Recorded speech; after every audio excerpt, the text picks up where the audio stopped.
displayed before him quickly receded, even leaving afterimages. Dongfang felt as if he were in a time tunnel. A few seconds later, the tunnel disappeared, and the 3D image transformed into various nebulae. Labels such as Solar System, Andromeda Constellation, and Pegasus Galaxy were marked on them, with green, red, and orange lines connecting them. Dongfang's face showed joy.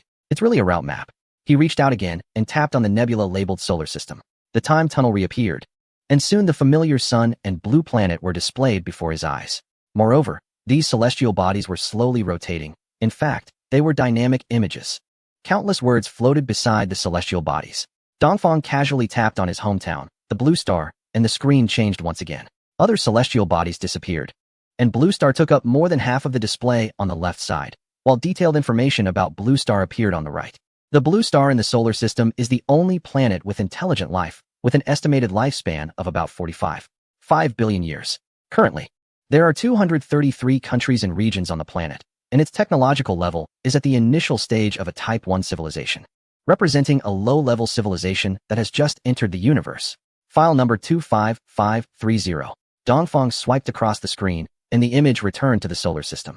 He then noticed a small black dot that had just rotated into view between Blue Star and the sun. Curious, Dongfang clicked on the black dot. It was a small wormhole, file number 10058, the most convenient and quick passage to the solar system, with coordinates 195173188109. Captain, this is their route. Nova had already checked all the information on the route chart before Dongfang, and, noticing his thoughtful expression, immediately provided an explanation. Oh, so that's where they came from. I was wondering how they could arrive so quickly with the technology level of Pegasus Star. Yes, it was discovered by chance over 10,000 years ago. Got it. Let me take another look at their planet. 1 hour, 2 hours passed, and Dongfang did not make another sound. The mechas in the bridge also ceased any further actions. Standing still in the same position as when they first entered, a strange atmosphere permeated the bridge, felt most acutely by Ferguson Demos, who sat by the feet of the mecha. He kept his head down, not looking anywhere, seemingly very obedient. But in reality, his eyes were spinning continuously. Since the mechas showed no movement, he was engaged in a fierce internal struggle. Why were these metal beings so still? Were they waiting for orders? Or were they not piloted by intelligent life at all? If that were the case, could he escape now? These dazed robots would surely not notice him. Just as Ferguson Demos was about to reach for his belt, he suddenly stopped. What if, he thought, what if they were just pretending? Were they waiting for him to make a mistake, ready to find another reason to kill him? His hand froze in midair. Chapter 236. A stone's throw away. Another half hour passed, and Ferguson Demos felt as if his arm, raised in the air, was about to break. Yet the mechas remained completely still. He lifted his head, carefully observing the mechas in the bridge again, then glanced at the ship's crew, and shouted silently in his heart. Damn it, it's now or never. To hell with it, I won't die for 1,000,000 years. The hand, frozen in midair, continued to reach forward and touched a metallic object on the belt. At that moment, he stopped, glanced around at the dazed mechas, and then took the object into his hand, clutching it tightly before standing up and bending towards the mecha piloted by the one from the east. Esteemed Captain, please forgive my rudeness. I am but an old man about to die on Pegasus Star. I can't endure kneeling for too long. So I humbly request your permission to rest in my seat while you finish reviewing the precious navigation chart.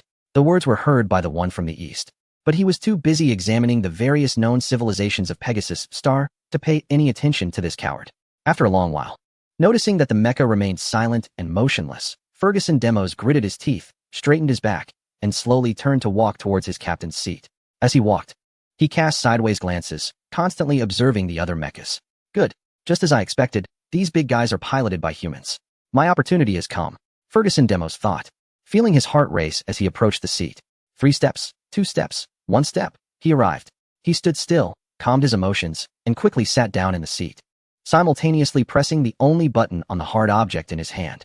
Just as his bottom touched the seat, a large crack silently opened up in the floor. The seat, along with Ferguson Demos, vanished in an instant. A voice echoed down the dark passage, and the deck returned to its original appearance, even producing an identical seat in the same spot. The only difference was that Ferguson Demos, who had been sitting on it, had disappeared. The spaceship crew, originally gathered in a corner, immediately noticed the situation. Upon hearing the captain shout for them to escape, all the pilots couldn't hold back any longer and rushed towards the open hatch behind them. Ha ha ha, you lowly beings of this primitive civilization. Did you think I hadn't prepared an escape route? In the passage, Ferguson Demos lay inside a small escape pod shaped like a large capsule, his face showing wild joy. And he was muttering incessantly, seemingly trying to vent the humiliation he had just experienced. Once I return to Pegasus Star, I will definitely bring the Star Fleet to turn this lowly being to ashes. Only then can I relieve my hatred. As he was about to leave the spaceship, resentment surged within Ferguson Demos. It was all the fault of that native who ruined his plans. Not only did he have to sacrifice a family spaceship, but now he had to pay even more by inviting the Star Fleet to take action. The more he thought about it, the angrier he became, wishing he could drag the one from the east in front of him and tear him apart. Soon, once I escape the spaceship, I can enter the wormhole. Ferguson Timothus began to feel relieved, thinking that he had shown foresight by stopping the spacecraft at the edge of the wormhole. From now on, every time we reach a new star system, I must do this. Captain, that creature has escaped. Should we pursue it? In an instant after Ferguson Timothus disappeared, Nova realized the situation. This bug has such audacity and determination. Dongfeng quickly clicked a few times on the screen, making the route map disappear, replaced by an image of a large metallic capsule. Is this it? Yes, this is the small escape pod it piloted. After Nova nodded, he waved his hand, and the image switched to the large face of Ferguson Timothus. Goodbye, you despicable native. Next time we meet, you better kneel and beg for mercy. Oh, this really makes me hate him to the core. This cannot be allowed. We must eliminate the threat at its roots. Dongfeng clicked his tongue, spread his hands, and spoke again. Nova, let's see what you can do. I agreed to the terms you proposed during the previous competition, as long as it's not something immoral. My words remain valid. Captain, how can you speak to a girl like that? What kind of immoral thing can I do? Nova stomped her foot and wrinkled her pretty nose. Just wait. Let us see where this bug can run to. In fact, the space in the small escape pod is very limited, although it appears to be over 50 meters long, to pursue extreme speed and endurance. The space left for the pilot is only 1 meter, with a height of 8 meters and a length of 2 meters. Ferguson Timothus could barely lie down in the cabin. The display was placed on the ceiling, and the control systems were distributed along both sides of the body. The already cramped space felt even smaller due to the instruments.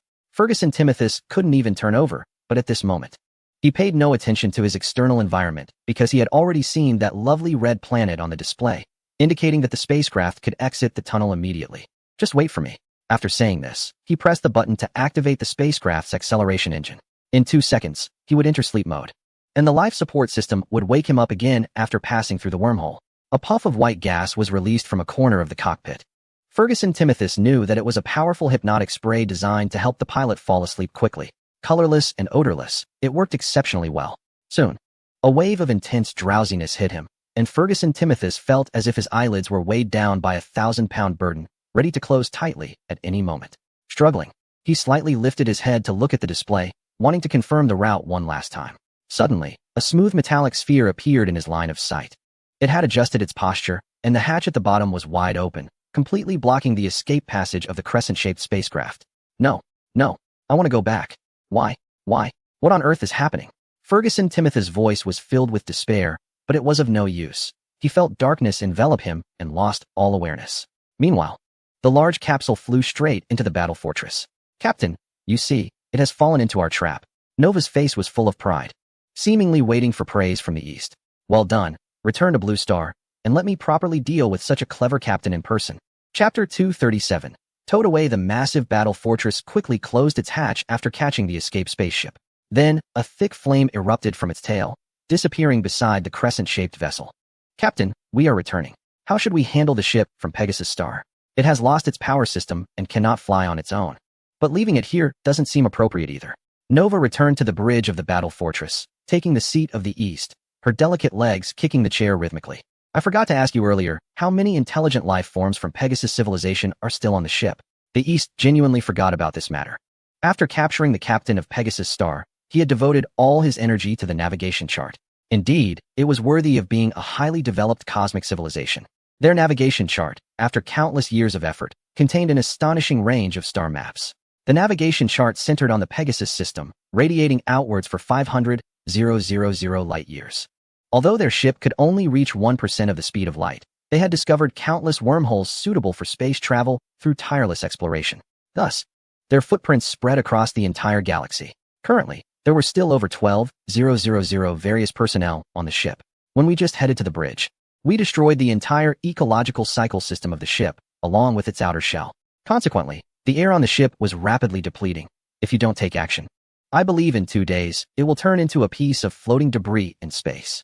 Oh, the East raised an eyebrow and flashed a charming smile. Does that mean we are going to create garbage ourselves? This won't do. I am a staunch environmental protector and humanitarian warrior. Immediately dispatch battleships to tow the ship back to the moon. We are short on sanitation workers at the base and also need labor for mining. Since they can't even protect their own lives, I might as well give them a chance to survive. All right. Nova nodded vigorously, extending 2 fingers like green onions in the air. With a snap, the 10 battleships following the fortress shut down their optical cloaking systems, detached from the fleet, and turned back to the front of the Pegasus star vessel. Among the crew who had just escaped from the bridge was a pilot named Joel Kin.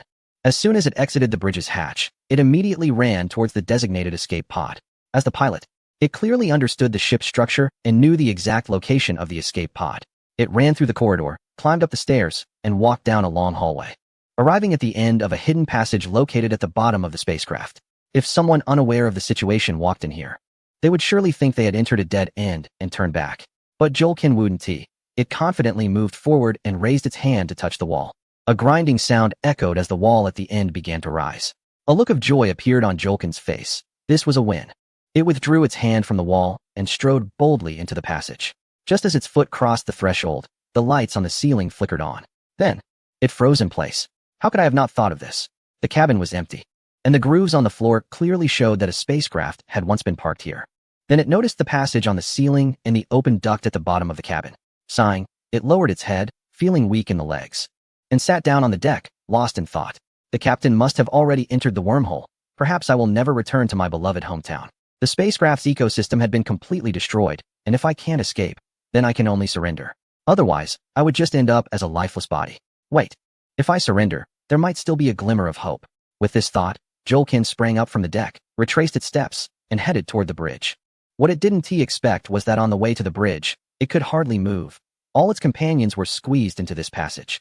Due to the damage to the ecosystem, the other parts of the spacecraft could no longer supply the necessary air.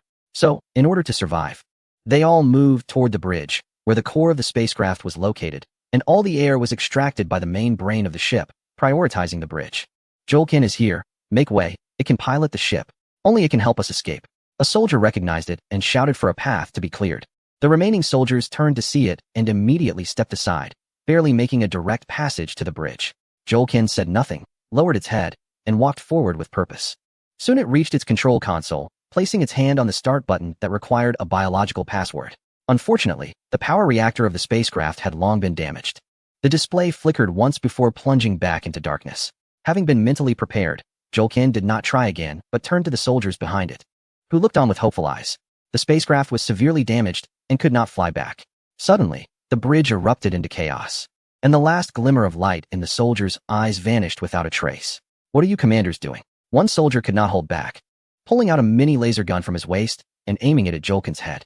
The long-standing oppression of hierarchy completely erupted at this critical moment. There was no longer any distinction of rank.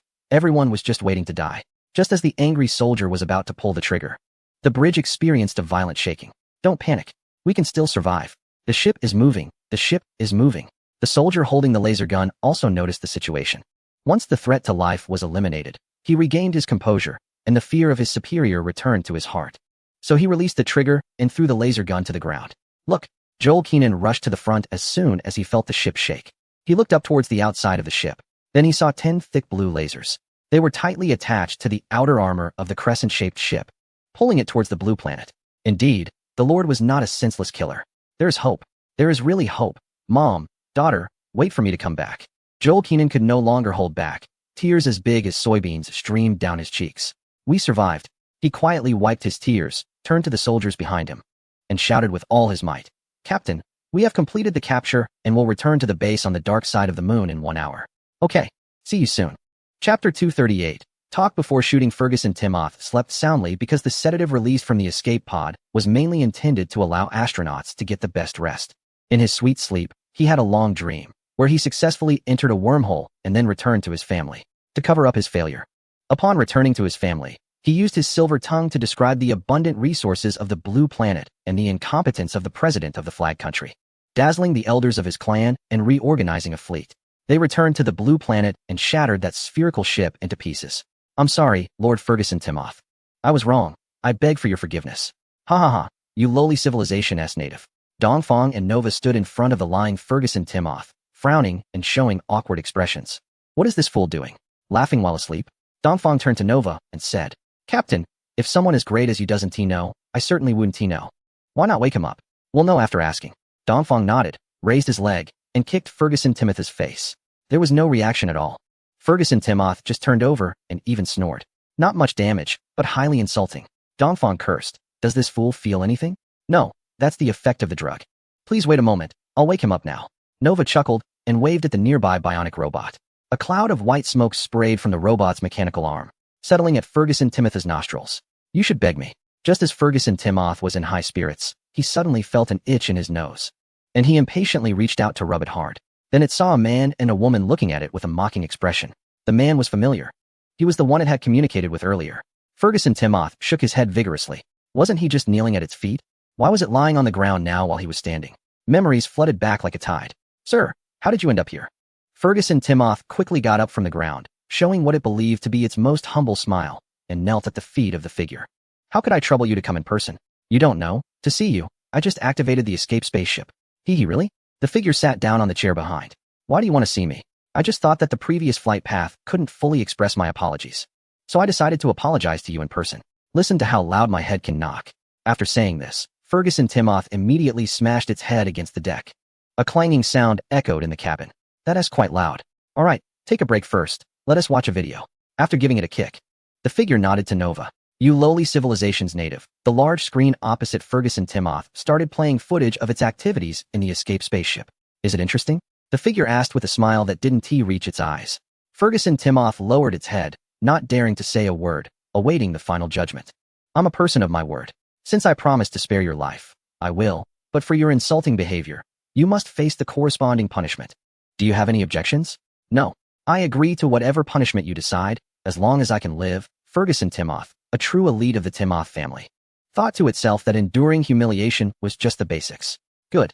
Now, take him out and give him 100 slaps first, the figure ordered. Yes, Captain. Nova nodded vigorously, covering his mouth to stifle a laugh. Without further instructions, two humanoid robotic beings appeared from behind the figure, one on each side. They grabbed Ferguson Timothy's arms and dragged it out like a dead dog. Before long, screams echoed through the open door. Hiss, seems like this old fellow is enjoying it.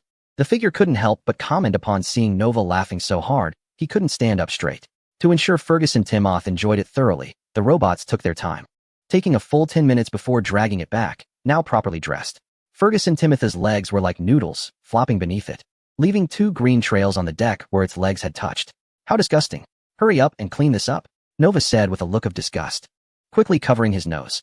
Understood, the robotic beings replied mechanically, then dragged out a cleaning machine from the corner. The cleaning machine worked exceptionally well. The foul odor had nearly vanished in no time. All right, now we can talk. The Eastern figure extended a finger, tapping rhythmically on his thigh. You speak, you speak. I have nothing to hide. Ferguson Timoth nodded vigorously, not daring to resist any longer. Introduce yourself, and then tell me the purpose of your visit to this planet. Well, my lord, I am Ferguson Timoth, the 56th heir of the Timoth family from Pegasus Star, primarily responsible for exploration. Sent by my family, I led our exploratory spacecraft to this planet to make contact with a civilization that has just entered the first level. The main task is to assess the strength of the humans here and obtain a large amount of cheap resources, preparing for my family's future endeavors. How did you know this planet had entered the first level of civilization? The Eastern figure was curious why Pegasus Star appeared just after he completed nuclear fusion. Don't you know? This time, it was Ferguson Timoth who showed curiosity. Should I have known? The Eastern figure maintained a stern expression and shot him a glare. Understood. Understood. There are my people on this planet. Be more specific. The Eastern figure grew impatient and kicked him lightly. A long time ago, my family's predecessors sent soldiers to infiltrate this planet. They can disguise themselves as humans and regularly report the technological development progress of this planet to the family. How long has it been? Who are they, and in which country? It's been about 200 years, and they are present in the more powerful countries on this planet, such as the nation known as Huagua. Ferguson Timoth mentioned a name that was very familiar to the Eastern figure, revealing it was someone notorious. Chapter 239. Secret News. The Eastern figure nodded, not surprised by this person. This name is indeed well known in Huagua, since this couple is engaged in the real estate industry. Basically every Huagua person knows their name, an exceptionally disguised pair of unscrupulous individuals. At this point, I suspect many might have already guessed their names. Yes, indeed. Self-proclaimed imperialist lackeys of the proletariat, the Pan-Shuri couple. Why was the Eastern figure not surprised? Because this individual was from a city in the province of Su. Undeniably a Huagua person who was born and raised in the homeland. The Eastern figure believed that even if you fed a dog for decades, it would never leave its home, its motherland, until death. Yet this unscrupulous couple did just that. With the hard-earned money from their fellow countrymen, they went to a foreign land to curry favor with outsiders, a feeling more disgusting than swallowing flies. However, upon hearing Ferguson Timoth say they were sent by Pegasus Star, it became understandable. Who else? The Eastern figure paused his thoughts and asked again. There is another person. His name is Ma Liqing. Ma Liqing? Who is this person? The name is quite unfamiliar in the East, but since it was mentioned by Ferguson Timoth, it indicates that this person must be extraordinary. Captain, I have already sent you the information. Noticing that the East remained silent, Nova quickly completed the data search. After a soft hum, the East looked at the personal profile sent back by Nova. Ma Liqing, male, born in 1946. Previously served as the deputy director of the commentary department of a certain country's youth newspaper, editor-in-chief of the commentary department of a people's newspaper, commentator for a large media outlet, and political commentator.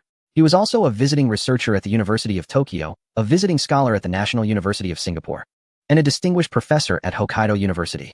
To date, he has published a total of 16 works. A book titled No Apology Needed to the Certain Country truly reveals this person's true nature. Those interested can search for it. He can be regarded as the foremost trader of the new era. Upon reading this, the East raised his head and kicked Ferguson Timoth hard again. Still not satisfied, he kicked it again in a different spot. After hearing the cry from Ferguson Timoth, he finally let out a long breath. Is there more? After a while, Ferguson Timoth finally regained its composure, looked up with a resentful expression at the East, and silently complained to itself, Sir, they are not under my command either. I only know a name, and I have no idea what heinous acts they have committed to offend you. Is there more or not? The East noticed that this creature seemed to be lost in thought, thinking it was daydreaming again, and lifted its leg to give it another kick. Please spare me, yes? Yes, but they are no longer in the certain country. Due to the relatively low level of scientific and technological development at that time, they did not receive much attention. Ferguson Timoth quickly spoke up, not wanting to be kicked again. Have you heard of Tesla and Hitler? Tesla. Hitler. One is a great scientist, the other is a butcher who started a global war. These two are completely unrelated. The East lowered its leg, curiosity piqued. Why? Will you still help the Blue Planet develop technology? Well, because the technological development speed of the Blue Planet is too slow and the rate of resource extraction is also too slow, we will provide some support at appropriate times. War is a means, and genius scientists are also a means. The East suddenly realized that during the World Wars, the technological level of a certain country had already far exceeded that of the Blue Planet. However, due to the war, everyone's focus was solely on survival. So people instinctively overlooked the abnormal progress in scientific levels. Tesla, on the other hand, achieved his accomplishments during peacetime, and humanity would only consider this a natural result of scientific development accumulation. Without Tesla, perhaps there would be others like Masra or Marcus. What about Einstein? The East suddenly thought of another anomaly. I don't know, I haven't heard of that name. He should just be a human. The East nodded, realizing that this was correct. Since it was infiltration, it must be a small minority. There are certainly exceptional beings among humanity. For example, the founding leader of a certain country is so great that every time history is reviewed, admiration arises. All right, I don't want to know about the other personnel. Let's talk about your true purpose for coming to this planet. Since the situation of that country has been clarified, you don't seem to care much about others. Isn't that right? Ferguson Timoth looked at the figure with trepidation. It was truly frightened. The methods of these two were quite impressive, and it had suffered immense pain. It originally thought that such injuries would ruin any chance of a happy life in the next life. However, just now, amidst the intense pain, it regained some sensation. How does that saying go? Right, it's called injury without being crippled. So it was a bit hesitant to speak, fearing it might say something that would displease the figure again. Hey, old man, what do I know? How would I know what you're here for? Please calm down, it was my mistake. I'll talk. Seeing the figure's right foot twitching, Ferguson Timoth's heart trembled, and it quickly begged for mercy. According to observers' reports, this planet has successfully developed a controllable nuclear fusion reactor and has become a true level 1 civilization. According to cosmic laws, this planet is no longer protected, and we can interact normally with its intelligent life. Ferguson Timoth paused, seemingly organizing its words to avoid provoking any negative emotions from the figure. Because we were the first to discover this civilization, we have the right to be the first to make contact, to exchange resources, technologies, and so on. As the most powerful family in Pegasus, we successfully obtained this privilege through our operations. The figure nodded. This was a standard procedure. The resources of this planet are abundant. You could even say they are extremely rich. Its unique environment has led to this outcome. Due to a large portion of the crust being covered by water, humans on this planet can only operate on land, so they have only mined some surface minerals. In reality, a vast amount of minerals remains buried deep under the ocean, and the quantity would make anyone drool. Thus, our primary purpose for coming is to exchange for resources. If this agreement is reached, Ferguson Dimmoth suddenly stopped and slapped itself hard. Damn, my big mouth. Chapter 240. The First Officer's Escape Exchange? The figure feigned nonchalance and asked, what I meant was, you must have misheard. I said exchange? Ferguson Dimmoth stammered, seemingly wanting to avoid mentioning the word trade again. Hee. The figure grinned mischievously. Come on, boys, take me out for more. Wait, you didn't hear wrong. I did say trade. Ferguson Dimmoth quickly interrupted. It's just using our inferior and outdated technology to exchange for the mining rights and resources of the Blue Planet. Its heart began to race again. As it was unaware of the true nature of the East, and didn't he know that in the transactions between civilizations, trading intelligent life is absolutely forbidden. Once discovered, all members of the Alliance could unite to attack, dividing up any civilization that dared to engage in such trade. Oh, is that so? But from what I understand, it seems you are acquiring humans from the Blue Planet? Ferguson Dimmoth felt his heart skip a beat, as if it had stopped. It's over. It seems this individual knows. If that is the case, my life is at risk. Sir, Ferguson Dimmoth spoke slowly, desperately thinking of a countermeasure while casting a glance at the expression of the East. The East also glanced at him, thinking that this old fool was still hesitating. It seemed he needed to press further. Such a trivial matter, and it took him so long to explain. Stumbling and hesitating. Could it be that there was something he didn't know? Noticing the East frown, Ferguson Dimmoth dared not look any longer, gritting his teeth and mustering his courage. He spoke. Furthermore, we will use some low-level longevity potions, basic genetic agents to exchange for some humans from the Blue Planet. The main purpose is to enrich the population of intelligent beings on Pegasus Star. You know, over the years, we have invited many humans to live on Pegasus Star. So that's what it is. The East relaxed his frown. He had suspected this before, and now it was merely confirming his conjecture. Nothing particularly special. Seeing the East's relaxed expression, Ferguson Dimmoth finally felt relieved. It seemed this individual did not know the cosmic laws of the galaxy. He silently praised his own cleverness. This statement did not attract the East's attention. This is also one of our main purposes for coming here. As the Blue Planet's human population on Pegasus Star is too small, and we are genuinely worried about their potential extinction. In addition, we also want to act as guides for the Blue Planet and gain some rewards from the Alliance. That's all, sir. Ferguson Dimmoth felt as if he had come back to life. He had passed this hurdle. Rewards? What rewards? Nothing special, just some resource planets and technologies. Ferguson Dimmoth adjusted his posture, trying to lessen his discomfort. He sensed that this conversation, or rather interrogation, might not be short, as this individual had a great interest in these matters. So he needed to conserve his strength to answer the East's inquiries. As expected, the East indeed had a strong curiosity and wanted to learn more about other intelligent beings in the universe. Thus, this conversation lasted a full 5 hours. The East asked about technology, then culture, and from culture to daily life, covering all aspects of the Pegasus Star civilization. 2 flowers bloom on a single branch. Just as the interrogation of Ferguson was taking place in the East, the droplet-shaped spacecraft had already exited the wormhole and arrived at the outskirts of an asteroid belt.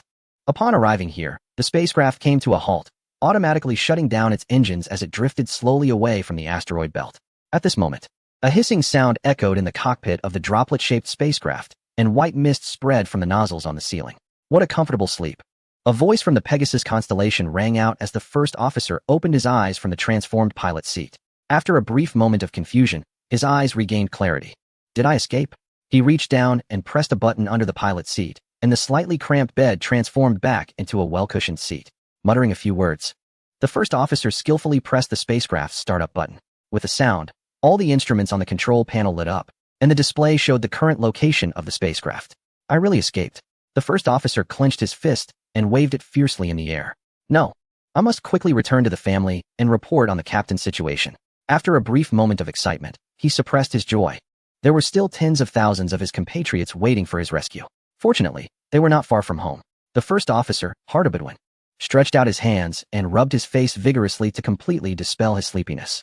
He quickly began tapping on the screen. Destination confirmed. Route planning completed.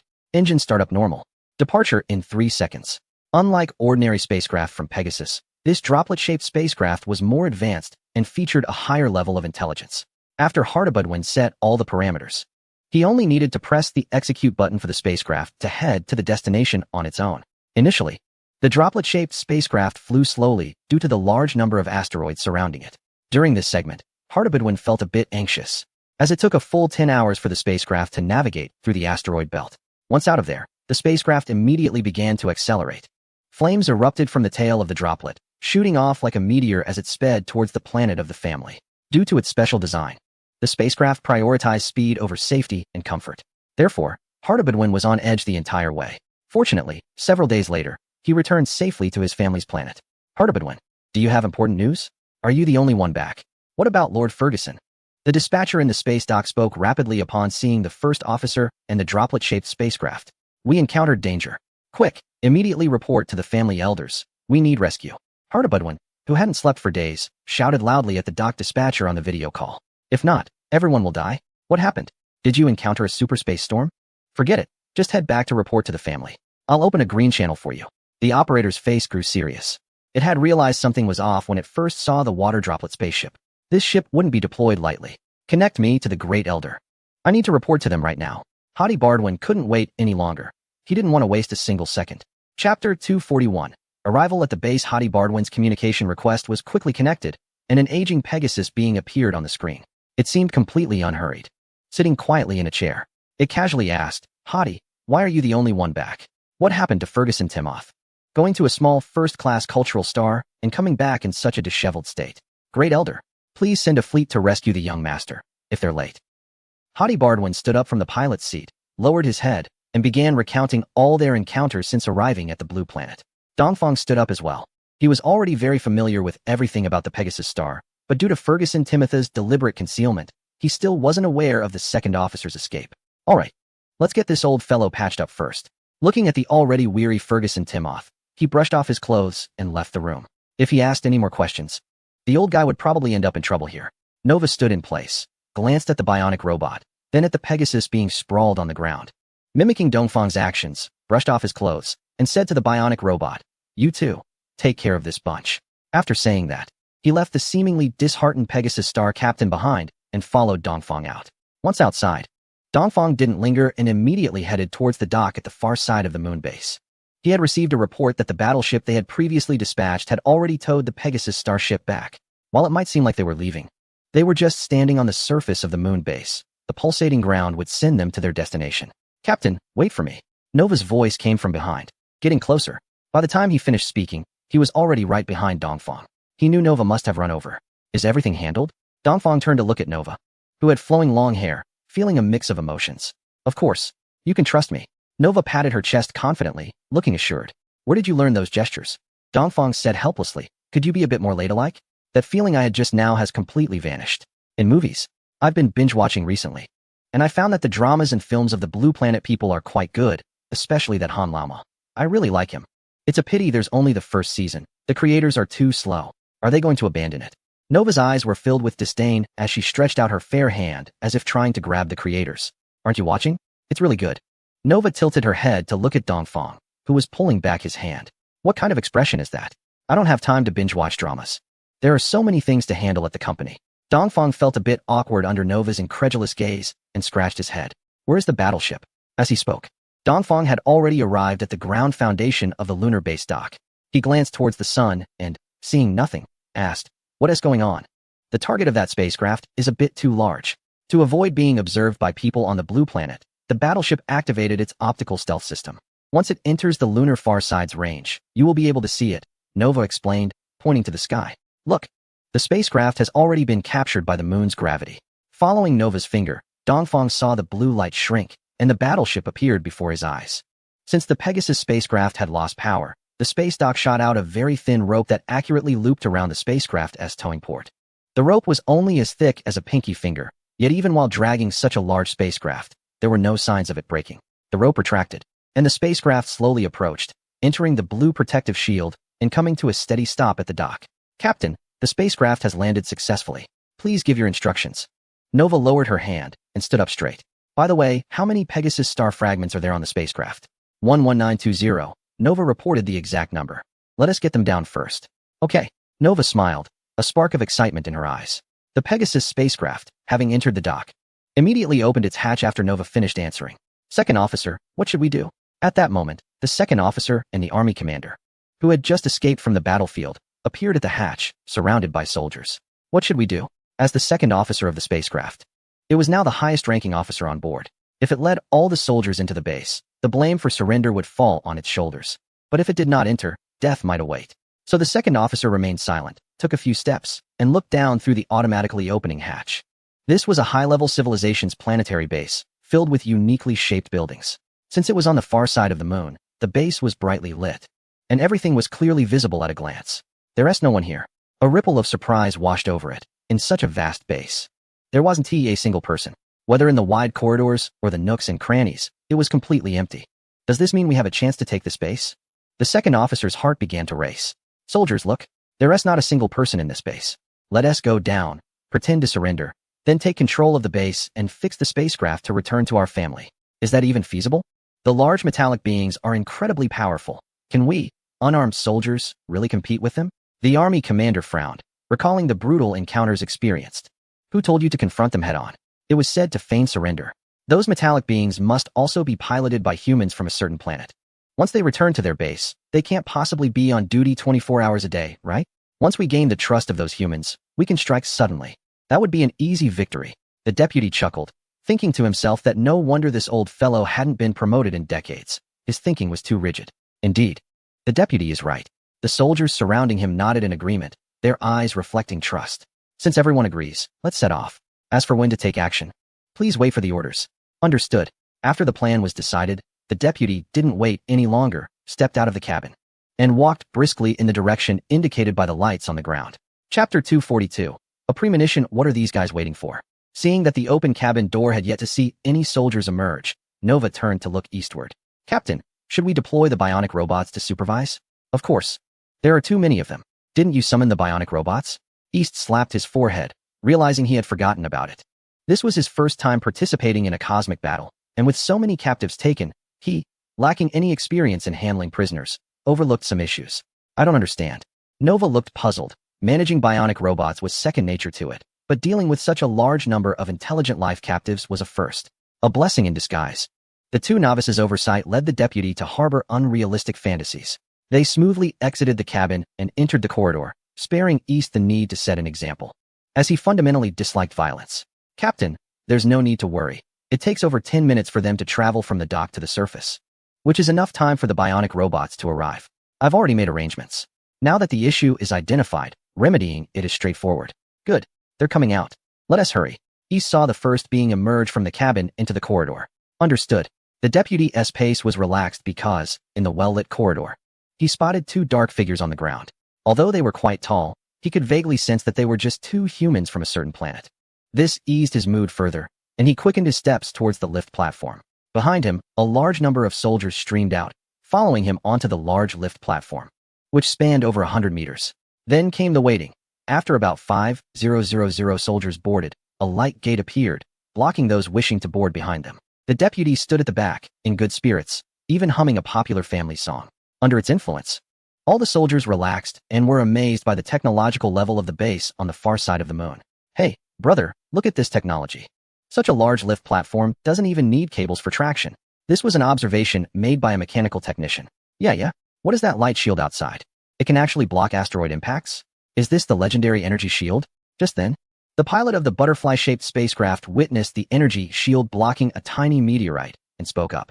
Since the technology level is so high, do we still have hope for our uprising? A clear-headed soldier said. However, because his voice was too quiet, the surrounding noise from the heated discussions drowned out his words before they could even spread 10 centimeters. Amidst their enthusiastic discussions, the lift platform steadily descended onto the base. With a swoosh, the transparent guardrails behind the soldiers opened to the sides. The second officer was the first to notice this situation. Unable to contain his excitement, he turned around abruptly, eager to step outside. At that moment, his pupils constricted, and he stumbled, falling onto the slope. Where did all these robots come from? It turned out that as he turned, he saw rows of bionic robots standing neatly behind the figure of the Eastern leader. With his years of experience, he estimated that the number of robots definitely exceeded 20,000. The orderly formation had a strong impact on him, causing a sudden drop in hope that made him question his life choices. Are these robots here to pay their respects to me? The Eastern leader, seeing the second officer sliding down the slope in front of him, curiously asked. I think so. Perhaps facing the great captain, He couldn't control his legs. Nova replied with a chuckle, turning to wave at the robots behind him. The bionic robots had been waiting for this moment. As soon as Nova's command was given, they quickly approached the second officer. One on each side, they grabbed his arms and gently lifted him off the ground.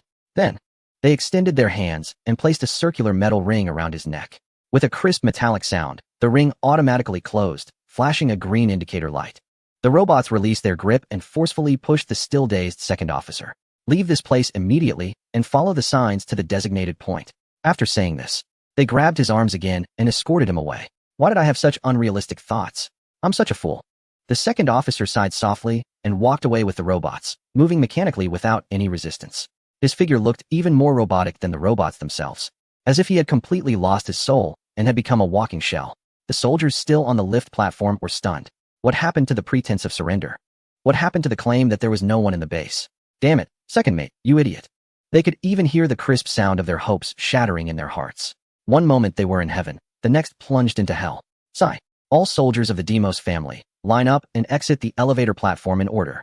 Another bionic robot stepped out of the ranks and approached the slope of the platform. Dangerous red lights flickered in their eyes, and their mechanical hands transformed with a clatter into thick cylindrical barrels. The soldier at the front could vaguely see a faint blue glow inside. Sigh. 5,000 soldiers sighed in unison. What was there to say? Let's go. Since there was no way to struggle, they might as well comply. They never wanted to resist in the first place. As the first soldier began to move, the rest followed slowly. The bionic robots started their assembly line work, slipping on metal rings and dragging them away. Seeing that everything proceeded without incident, Dongfang turned his head. Nova, arrange for all the captives to be placed in the prison. Starting tomorrow, put these free laborers to work in the mines. I don't keep useless people. If anyone causes trouble, deal with them on the spot. Understood, sir. Would you like to visit the spacecraft? Nova, aware of Dongfang's curiosity, asked. No, I've been away for too long. Take me back to the company. Just now, I had a bad feeling, as if something is about to happen. I need to ensure everything at the company and home is in order. Also, ramp up production of combat ships immediately. I'm worried that if the Deimos family doesn't receive a response, they might send more ships to the solar system. We need to be prepared. Blue Star is still far behind. If we're attacked, it won't end well. Understood, Captain. On Blue Star, at the government headquarters of a certain nation. Haggis. Has the researcher from the space agency received any communication recently? A certain leader anxiously paced around his office. He was eager to extend his life. Sir, no news has come through. I've already instructed him to send signals proactively. Please try to remain calm. Haggis smoothed his hair. Shall I give you a massage?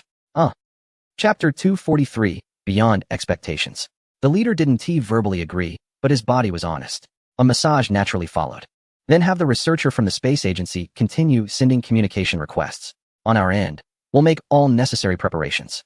Once contact is established, we'll proceed with the transaction immediately. The leader lit a cigarette and spoke to Haggis, who was tidying up. No problem. Haggis, with a flushed face, tossed his hair and swayed out of the room.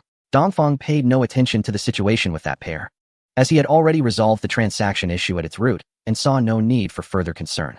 Just as he was about to board the battleship to return to Earth, Nova stopped him. Captain, have you forgotten something? Dongfang paused for a second. What is going on? Did I forget something? He carefully recalled the situation and seemed to realize that he hadn't agreed to anything. Confused, he asked what matter. Is it about those flying horse fragments? He suggested they proceed as previously decided. Captain, you really are someone who forgets easily. Think again. Nova pouted and stood to the side, looking as if she had suffered a great injustice. Well, please tell me. I really can't remember, he said. Feeling a bit embarrassed, he reached out and patted Nova's head. Nova perked up at this, leaning her head against his large hand and rubbing her cheek against his palm. Oh, it's about the bet. You promised me. Oh, right. He finally recalled that he had indeed made a promise, as he had lost the competition. What do you want? Hee. I want to go back to the company with you and be your secretary. Oh, I've been waiting for this. He didn't immediately respond. Pausing to think for a while, he wondered if such a powerful artificial intelligence entering human society could lead to negative consequences. After all, he couldn't monitor her within the network. Now that she possessed her own intelligence, would she harm this backward civilization? No one could limit her. However, if he refused, he would have to keep his word, wouldn't he? After all, how would Nova see him then? The captain's authority would be at stake in front of a newly sentient electronic being. After much contemplation, he finally spoke. Naturally, I will fulfill my promise to you. But before that, we need to set some ground rules. If you can follow them, then you can come with me. If not, you'll have to come up with another request. Nova nodded vigorously. Sure, don't worry. Even if it's 10 rules, I'll agree. It's so boring staying at the base alone. Just tell me. She seemed completely unconcerned, looking at him with curious, wide eyes. All right. The first rule is that you cannot invade the network without my permission. No problem. I've already checked out the network here. It's nothing, a piece of cake. The second rule is that you cannot display your abilities freely unless I allow it. Of course. Nova readily agreed again. Captain, please continue. For the third rule, we need to maintain a distance and not have any intimate contact. His face turned a bit red, after all. It felt somewhat awkward to say this to an artificial intelligence. What do you mean by intimate actions? Nova seemed not to understand, tilting her head and looking at him with big, blinking eyes. Ah, you don't know? You watch shows all the time. It's those kinds of things. He felt a bit shy and waved his hand before turning to walk towards the battleship's underside. Oh, I get it. It's about not kissing or hugging, right? The East still hadn't turned around, letting out a soft hum through her nose. All right, I know. Let's go then. You must have already completed your identity information, right? You can't do this when you return to the blue planet. This is the last time.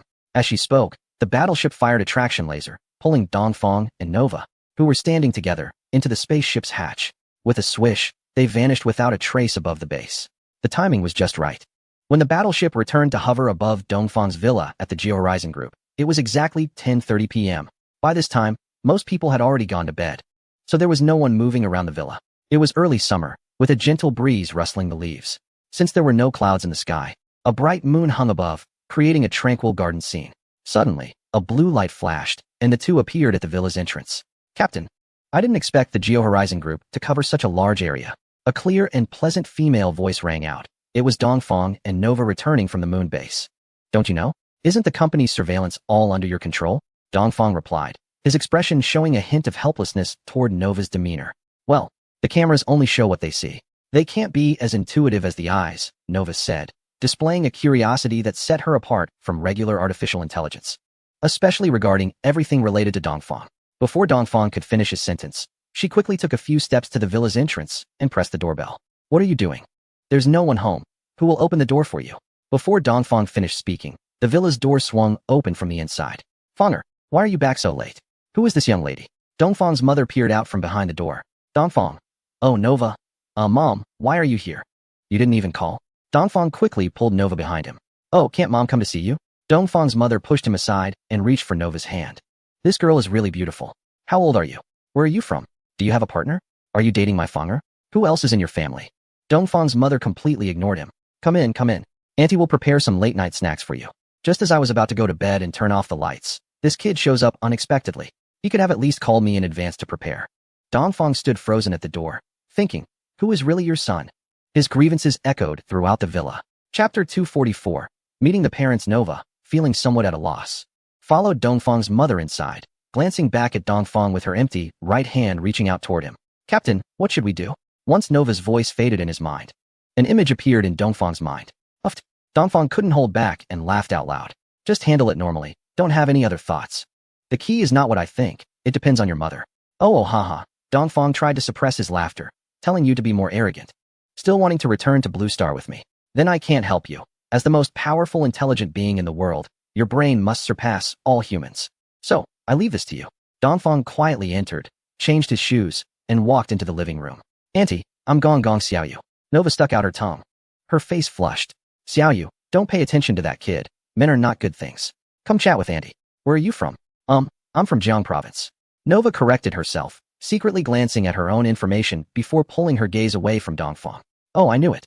With that high nose bridge and beautiful big eyes. I could tell you weren't from around here as soon as you spoke. How are your parents? They are good. Good. No, my parents have passed away. Just my sister and I relying on each other. Nova's little hands fidgeted together, clearly uncomfortable. Little brat, why don't you pour Xiaoyu a glass of water? Just sitting there like a fool? Do I have to teach you such small things? Dongfang's mother noticed Nova's discomfort and immediately stood up, hands on her hips pointing at Dongfang sitting aside. However, her youthful face made Dongfang feel a moment of confusion. The effects of this multifunctional stem cell treatment are really remarkable. Can't you hear what your mother is saying, or what? Seeing Dongfang dazed and unmoving, she immediately walked up and pinched Dongfang's arm. Ouch, got it. Dongfang pretended to shout and immediately walked toward the kitchen. Mom, is it just you who came? Where's Dad? He came too. He bumped into Yuan at the company today, had a few drinks with your dad in the afternoon. With your dad's drinking capacity. Who knows what he is doing with the dream world now? Grandma is back too. She was worried about home, so she went back to stay. She'll come again tomorrow. By the way, remember to pick her up. Got it. Dongfang returned to the living room with a cup of water and placed it on the coffee table. Poor child. At this moment, Dongfang's mother was affectionately stroking Nova's long hair, her face full of love. You managed to get into Jinghua University under such tough conditions? What a good child. From now on, consider this your home, and your uncle and I will take care of you. Dongfang. Oh, how can you say that? Just in the time it took to boil a cup of water, we're already a family? But it's not entirely wrong. Over the years, Dongfang had long regarded her as the one he trusted most outside of family. So moving a step closer is also acceptable. Thank you, Auntie. I feel like we hit it off at first sight, just like family. Nova's face showed a shy expression. Of course, you've known my parents so well already. Dongfang silently mocked. Oh, Captain, how can you say that? I'm just trying to make your mother happy.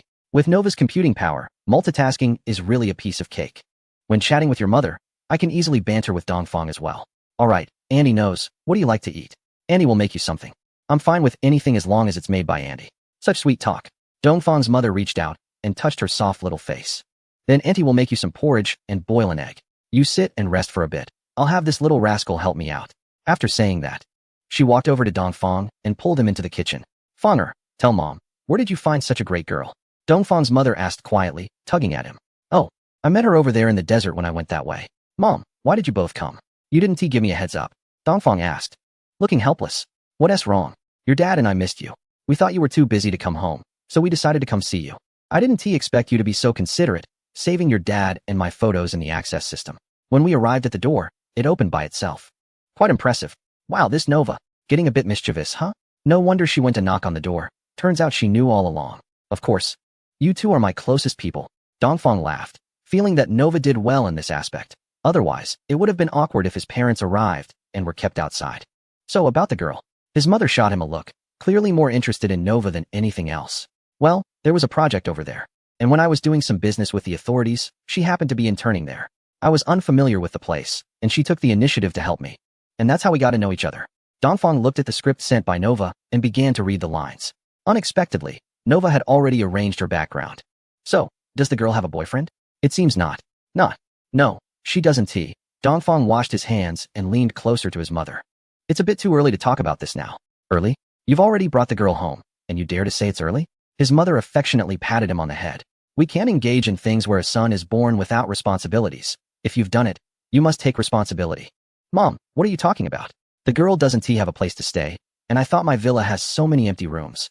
So I just let her have one. We are innocent. Nonsense. Out of so many girls, why didn't you give one to someone else? You only gave one to Xiaoyu. Well, I sent her home far away. Plus, she just started working and hasn't been assigned a dorm yet. Once she gets assigned, she'll move out. Oh, you're so nice. Why don't you bring back those new girls? Didn't she help me there? Oh, she helped you. So you're arranging work and accommodation for her? It's hard to explain. It seems like this matter is getting worse. Sigh, just do as you see fit. This doesn't sound right. Hurry up and serve the porridge to the girl. Oh, a late-night snack was finished amidst the awkwardness of the East and the restraint of Nova. Nova, your methods are quite clever. Lying on her bed, the East finally found time to call out to her. This is all thanks to your guidance. And also, does Annie like me? Nova chuckled. If my mom really likes you, and you can't handle it, are you going to have kids or what? Oh, that's not impossible. Not possible, you big-headed ghost. Go to sleep. The East turned over irritably, closed the communication, and fell into a deep sleep. Chapter 245. Onboarding. Although the night was extremely frustrating, once she entered Dreamland, the East knew nothing at all. She slept very soundly. Fanger, hurry up and get up. Mom made your favorite millet porridge. The familiar voice of her mother came from outside, accompanied by knocking on the door. Mom, it's too early. The East crawled out of bed and looked at the alarm clock on the bedside table. It was just 6:10. What early? Xiaoyu is already up, hurry. Oh, got it. The East sighed and got up to get dressed. She really wanted to tell her mother. That's a robot. Even if it doesn't sleep for a year, there won't be any issues. Unfortunately, she couldn't, so she quickly finished washing up and walked out of the bedroom. When she entered the dining room, both parents and an electronic being were sitting at the table, chatting and laughing. Hi, the East waved. You little rascal, hurry up, we've been waiting for you. Her mother turned around and pointed to the empty seat next to Nova, indicating for her to sit down. Got it, the East replied. And only then did she see her father's face, full of sleepiness. It seemed he had indeed drunk too much yesterday, but fortunately, after using multifunctional stem cells, his young body allowed him to adapt to the situation. Dad, how much did you drink yesterday? The East sat down next to Nova and took a sip of the porridge.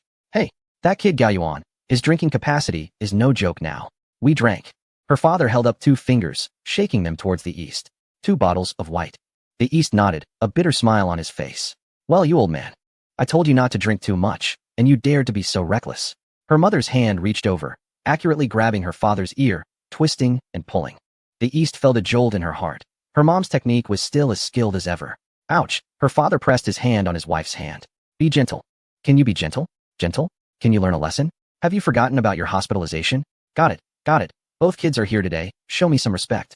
Dong Yin lowered his voice, suppressing the intense pain, and leaned closer to his wife's ear. For Xiao Yu's sake, I'll let you off today. If there's a next time. Humph. His mother's voice also dropped a bit, but with every hum she made, Dong Yan's heart would tremble. Sigh. It's going to be hard to drink in the future. I got it. After dealing with his wife, Dong Yin immediately stood up. Xiao Yu, don't be so restrained. I'm just teasing your aunt. Don't worry, eat up quickly. Try your aunt's cooking, it's really delicious. He laughed and pointed at the shredded carrots on the table. You kid, make sure to greet the young lady properly. It's her first time here, and you don't even know how to take care of her. No wonder you're still single at your age. Alright, let us mix it up a bit.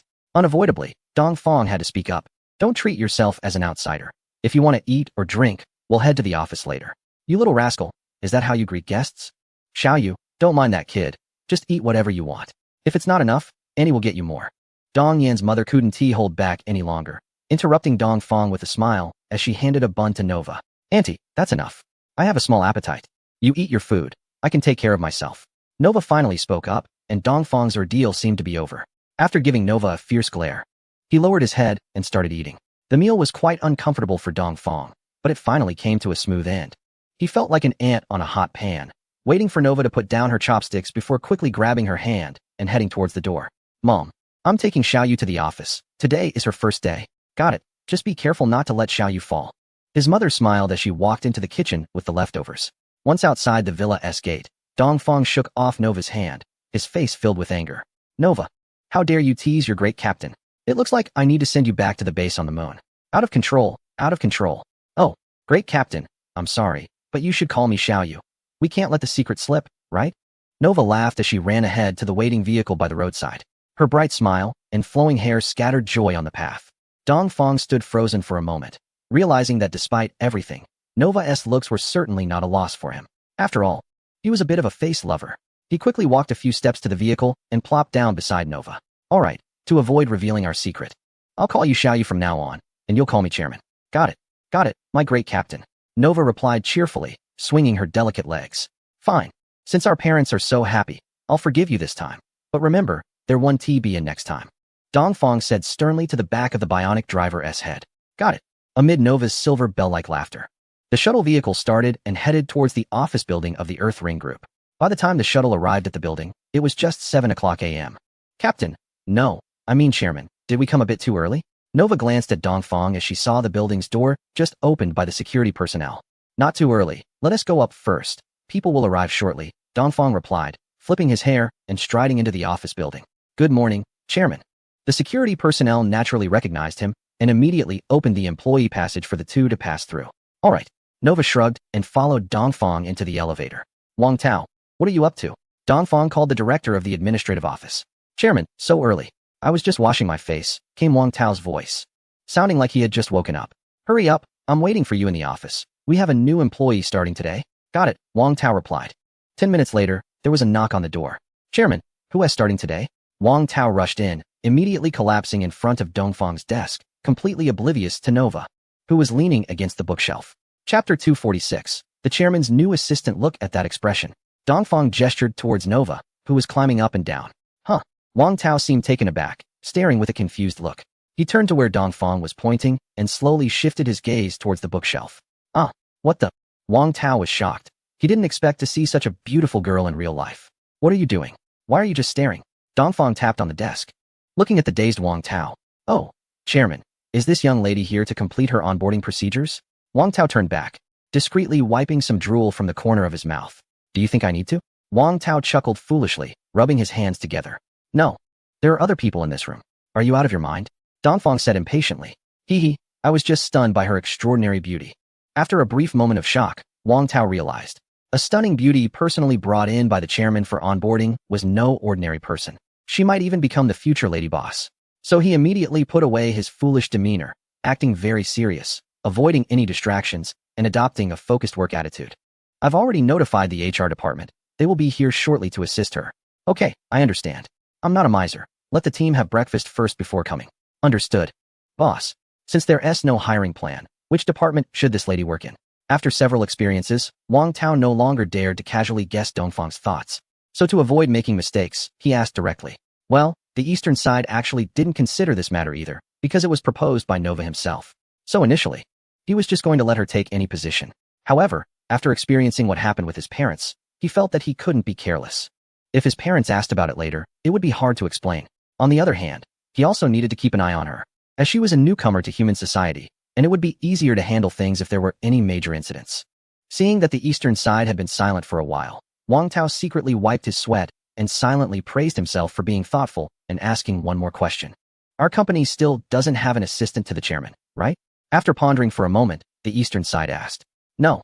We only have the president's office set up as per your request, and the position of assistant to the chairman has not been allocated, Wang Tao replied. The eastern side nodded. Originally, when the group company was established, there was a plan for this position. However, he considered that he was often on the move, and having an assistant following him would be inconvenient. So, he returned the candidate originally intended for the assistant role to the president's office, where she became a secretary, frequently reporting matters to him, specifically, the beautiful Xiao Zhang. Then let her be the assistant to the chairman. By the way, her name is Gong Xiaoyu. Wang Tao's heart was in turmoil. See what I said? She's definitely not an ordinary person. The position of the boss's wife is secured. Thinking of this, he immediately spoke up. Understood, boss. I'll handle it right away. I'll have Miss Gong wait here while I take care of the paperwork. I'm familiar with all the departments. Thinking he had grasped a significant secret, Wang Tao nodded repeatedly and turned to leave. Captain, Chairman, what does this assistant to the chairman do? Nova waited for Wang Tao to exit before walking over from the bookshelf. Sitting across from the eastern side, he asked, what's the job about? Not much. Just follow me and do whatever I say. It won't be much different from before. Oh, that sounds simple. Will you pay me? What do you need money for? I want to buy gifts for my uncle and aunt. How can I do that without money? You're still thinking about that. I have plenty of money. That's yours. I want to express my feelings with my own earnings. Of course, I'll pay you once the paperwork is done. That's great. Nova finally smiled happily, and the office was filled with her pleasant voice. After Wang Tao left, he clenched his fist and waved it fiercely in the air. This is the boss's trust in me. Such an important matter is entrusted to me. He silently grinned and quickly headed to the Human Resources Department. Director Wang, why are you the only one here? Do you need new employees? As soon as he entered the HR manager's office, Tian stood up, looked behind him, and after noticing no one else followed, she immediately asked, don't go spreading false orders. If it's fake, I'll report you to the boss. Where are you thinking? The boss is in the office. I'm here to help her with the onboarding. Why don't you go check with the boss right now?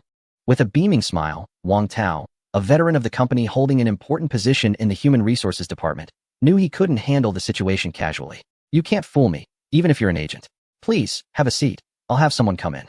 Upon hearing Wang Tao's words, Tian felt reassured. She said a few words to Wang Tao and pressed the intercom button. Xiaoli, come in for a moment. The Human Resources Department occupied a large office, with the manager's area enclosed in a glass booth in the corner of the collective workspace. Within seconds, a young woman knocked and entered, another stunning beauty. By Wang Tao's standards, she would score at least a 90. What happened, manager? Is there a new employee starting? Could you handle the paperwork? Tian addressed the young woman. Director Wang, please hand over the new hire's ID and diploma to Xiaoli for processing. You can have a cup of water while waiting. She stood up and prepared a cup of tea for Wang Tao. Oh, I was so busy getting here that I forgot about the documents, Wang Tao said, smacking his forehead. He had been too eager to perform and neglected to ask for the necessary papers. Then what are you waiting for? Go get them.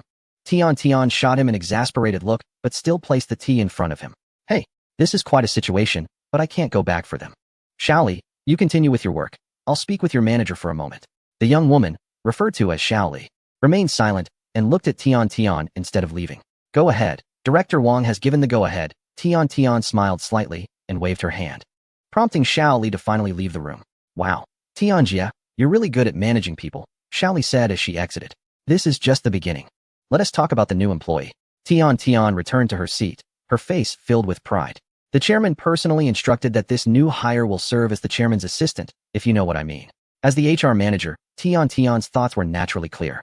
After a moment of contemplation, she realized the boss's wife? Exactly. Do you know her name and age? Her name is Gong Xiaoyu, and she is about the same age as the boss. All right, let us handle this ourselves. it wouldn't be right to delegate it to someone else. That's the spirit. What are you waiting for? Get up, we still need to have lunch. Hee, the tea is quite good. Chapter 247. Family meeting. While Wang Tao and Tian Tian were busy with the onboarding process for Nova, a large family meeting was being organized on Planet 51 in the Pegasus system, located 50 light-years away. From space, Planet 51 resembled the Blue Planet in many ways. It was positioned neither too close nor too far from the central star of the system, sitting in a perfectly suitable spot. Perhaps this was the ideal distance for nurturing life. However, it differed greatly from the Blue Planet. While the Blue Planet appeared azure, Planet 51, known as Dimor Star by the Dimorus family, looked like a large green sphere adorned with many blue gem-like formations. From a distance, it looks like a large tennis ball floating in space. As the camera zooms in, another difference from the Blue Planet becomes apparent. A circular dock built in space. Like a belt, it encircles the equator of the planet. As the planet rotates, the dock slowly turns as well. At this moment, the dock is busy, with numerous spacecraft approaching the dock. Of course, there are also a large number of ships leaving the dock, heading into space. The parked spacecraft come in various shapes, the most distinctive being a ship that resembles a whale, with a large belly. It starts to decelerate from 5,000 kilometers away, slowing down again as it nears the dock, gently connecting to the docking anchor that extends from the dock. A passage extends from the dock, securely connecting to the ship's entrance. Hello, dear passengers. We have arrived at the final destination of this voyage, the planet. Please take your belongings and disembark from the landing module in an orderly manner. We wish you a wonderful time on the planet and hope you create beautiful memories. Thank you for choosing Pegasus Airlines for your journey. We promise to serve you wholeheartedly in the future. Passengers disembarking should check their personal belongings. We look forward to seeing you again next time. A melodious female voice announces, as perceived by the local beings, and passengers begin to walk out of their cabins, heading along the passageway. It goes without saying that this is a passenger ship from a large airline. Naturally, as a passenger ship, there are different classes available, including standard tickets and expensive business tickets, aimed at accommodating passengers of varying economic capabilities. The differences are clear: different services, different treatments, and even different disembarking passages. At this moment, a local dressed in a renowned luxury brand from the planet emerges from a special passage, followed by a group of warriors in combat uniforms. Young master, thank you for your trust. It is my honor to serve you, says a flight attendant in a Pegasus Airlines uniform, standing out with her appearance, bowing and nodding beside the leading young man. The young man, referred to as young master, snorts and strides down the passage, causing the comparatively petite flight attendant to jog to keep up. Suddenly, a beeping sound rings out, and one of the warriors steps forward, handing a curved, beeping device to the young man. Young master, this is from your father. The young man stops, takes the beeping communicator, and puts it to his ear. No wonder it's curved. It's a specially designed ear-mounted portable communicator tailored for the unique appearance of the local beings. After a gentle tap, a familiar voice comes through. Airman, have you arrived? The voice was serious and rigid, immediately recognizable as that of a traditional and strict patriarch from a feudal family. Father is about to disembark. Once the communication was connected, the young man took another step, this time quicker, as if feeling a bit anxious. Hurry up. The family meeting is about to begin. The tone conveyed a hint of dissatisfaction. Understood, father. Even though he was just on the other end of the communicator, the young man instinctively straightened his back and nodded heavily. It went without saying that his father was usually very authoritative. After a brief response, the line went dead. Hurry. Harriman didn't even have time to remove the communicator, striding towards the exit of the corridor. A sleek spacecraft was already waiting there. In the northern latitude 30 zone of the planet, which is most suitable for biological survival, there stood a massive complex of buildings, nestled amid the picturesque scenery of lakes and mountains, enclosed by a tall wall. Surrounding the buildings were various flowers in full bloom, filling the air with fragrance and attracting insects and butterflies. Of course, the greenery was even denser, partially obscuring the structures so that only parts of them were visible. Only by approaching the front could one see their true appearance. Each winding path offered a new view. Unfortunately, such a serene and beautiful estate was unusually busy today. From the moment the sky began to brighten, small spacecraft had been taking off and landing continuously, with over 20 ships sometimes departing or arriving simultaneously during peak times. This was the main base of the family, the Demos Manor. The most important family members lived here, while those arriving by spacecraft were direct relatives spread across the planet. It was clear that their presence was the primary reason for the bustling activity at the manor. In a large villa at the center of the estate, a tall, middle-aged man dressed in traditional attire of the Pegasus star stood up from his seat. Mars, go check if Harriman has arrived. Yes, sir. Mars bowed slightly and quickly made his way to the door, leaving behind a serious-looking middle-aged man with a straight posture. After seeing the butler leave, he glanced at the clock hanging on the wall. It's 9:25, he silently murmured before stepping towards the door. After calling the young master back, take him directly to the conference hall. I want to wait for him. Understood. A shadow appeared at the corner of the large living room, bowing to the middle-aged man as he walked towards the exit. Do you have any other instructions? Once he lands, take him immediately. The middle-aged man paused, his cold, glinting eyes looking towards the corner. At your command. The shadow bowed again and then swiftly vanished without a trace, as if only a pillar had been there. The previous shadow had merely been an illusion. The middle-aged man nodded before continuing his stride towards the door. He had done everything he could. Success or failure was now up to fate. He sighed silently, pushed the door open, and strode out of the villa. Chapter 248. Trial. As soon as the middle-aged man exited the villa, he immediately boarded a small flying vehicle waiting at the entrance. This vehicle resembled a helicopter, but uniquely. It had no propellers. Instead, it featured a circular base. It was identical to the bottom of the disc-shaped flying vehicles they used. Once airborne, it began to spin rapidly. Blue flames ejected from the edges, propelling the vehicle at high speed. Head to the family council hall, he commanded as soon as he settled in. Understood. The pilot, clearly familiar with his master's habits, nodded in response and pressed the launch button. The vehicle ascended instantly, heading towards the only small hill in the estate.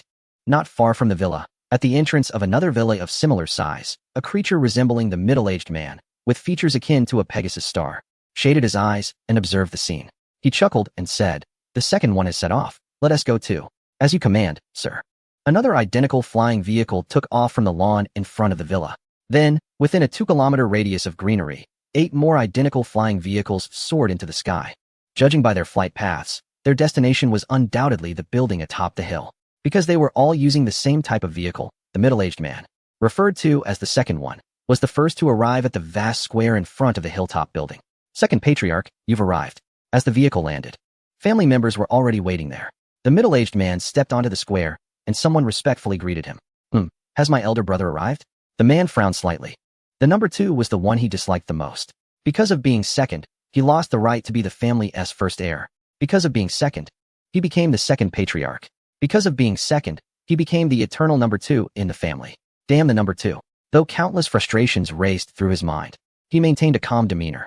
After a slight frown, his face transformed into a warm smile, and his tone became gentle, making the reception staff feel as if they were basking in spring sunshine. This was a stark contrast to his serious and harsh demeanor in his own villa. "The elder patriarch has not yet arrived." Butler Brown pointed to the flying vehicle slowly descending from the sky, offering an apologetic smile to this amiable gentleman. "Solly, you go lead the second patriarch. I'll go greet the elder patriarch." "Okay." Young Solly was overjoyed, as he had heard others say that this kind and smiling second patriarch was very considerate towards the younger generation of the family and the household staff, often rewarding those who served him well. Butler Brown had truly done him a favor by assigning such a wonderful task. Thinking of this, Solly's smile became even brighter. "Sir, please this way. You are called Brown, right?" "No rush. Let's wait for the elder brother and go in together." The young man kept nodding like a garlic peeler. This second clan leader was indeed as rumored. He could remember his name, but what he didn't know was that after speaking, the second clan leader cast a disdainful glance at him, showing no emotional expression, looking at him as if he were an object. It seemed that the so-called amiable demeanor was merely a facade, and due to his outstanding performance, no one had noticed it for the time being. I must say, this was also a remarkable trait of the second clan leader. "Elder brother, you are quite late today." Upon seeing his elder brother, who looked strikingly similar to him, the middle-aged man finally revealed a hint of emotion in his eyes. However, it was fleeting, and no one could discern what it was. "Brother, I overslept today. I'm getting old." The clan leader chuckled and lightly patted his back. "Elder brother, second brother, you are all here." Another spaceship landed, and the third nesting doll appeared. Following that, the remaining 7 spaceships also descended one after another. In an instant, the affectionate calls of brothers echoed in the square in front of the assembly hall. TSK, TSK, TSK. What a lively scene of brotherly affection. Since all the brothers have gathered, let's head into the assembly hall. The oldest clan leader paused his greetings. After calling out, he took the lead toward the assembly hall. The second brother immediately followed. As the 10 brothers approached, the doors of the assembly hall automatically opened to both sides. "You all have arrived." An elderly voice echoed in the spacious hall. "Yes, my lord father." The 10 brothers stopped to bow in unison. "Indeed, everyone is quite punctual today. Please come in." "Yes." After responding in unison, 10 brawny men with sharp fangs filed into the hall like cats. This was a hall over 10 meters high and about 50 meters wide. Countless massive stone pillars carved from whole blocks of stone stood erect in the center. At the deepest part of the hall, on a high platform, there was a circle of seats already occupied by more than 7 people. In the center of the hall, there was a huge rectangular wooden table. After the 10 brothers entered, they took their seats sequentially on the left side. However, the other side remained empty, seemingly waiting for someone.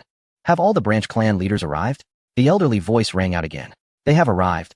Please give your instructions. A voice responded from the entrance. Let them in as well. The heirs of the family should come in together. The elderly voice continued from the center of the high platform.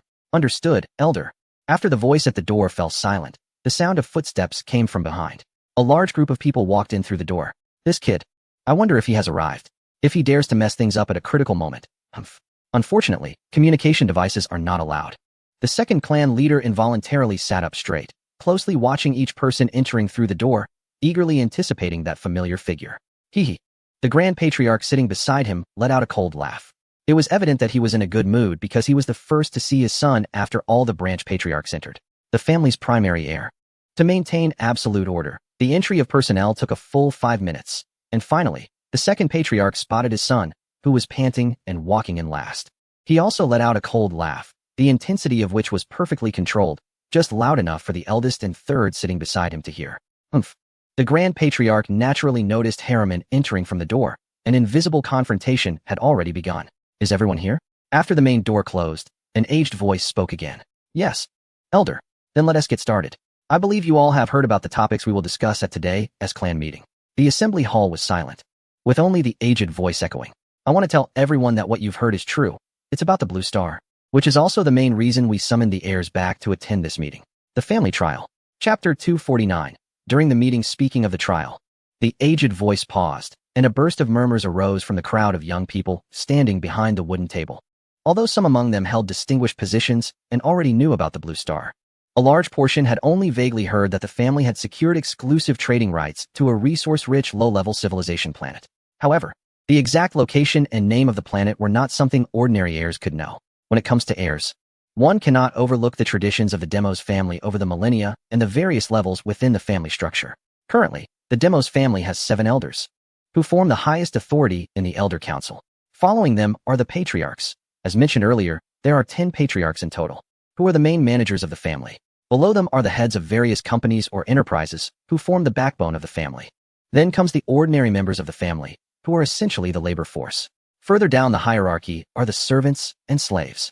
Of course, they are not considered sentient beings in the Demos family, but rather items, personal property. Why are heirs positioned second?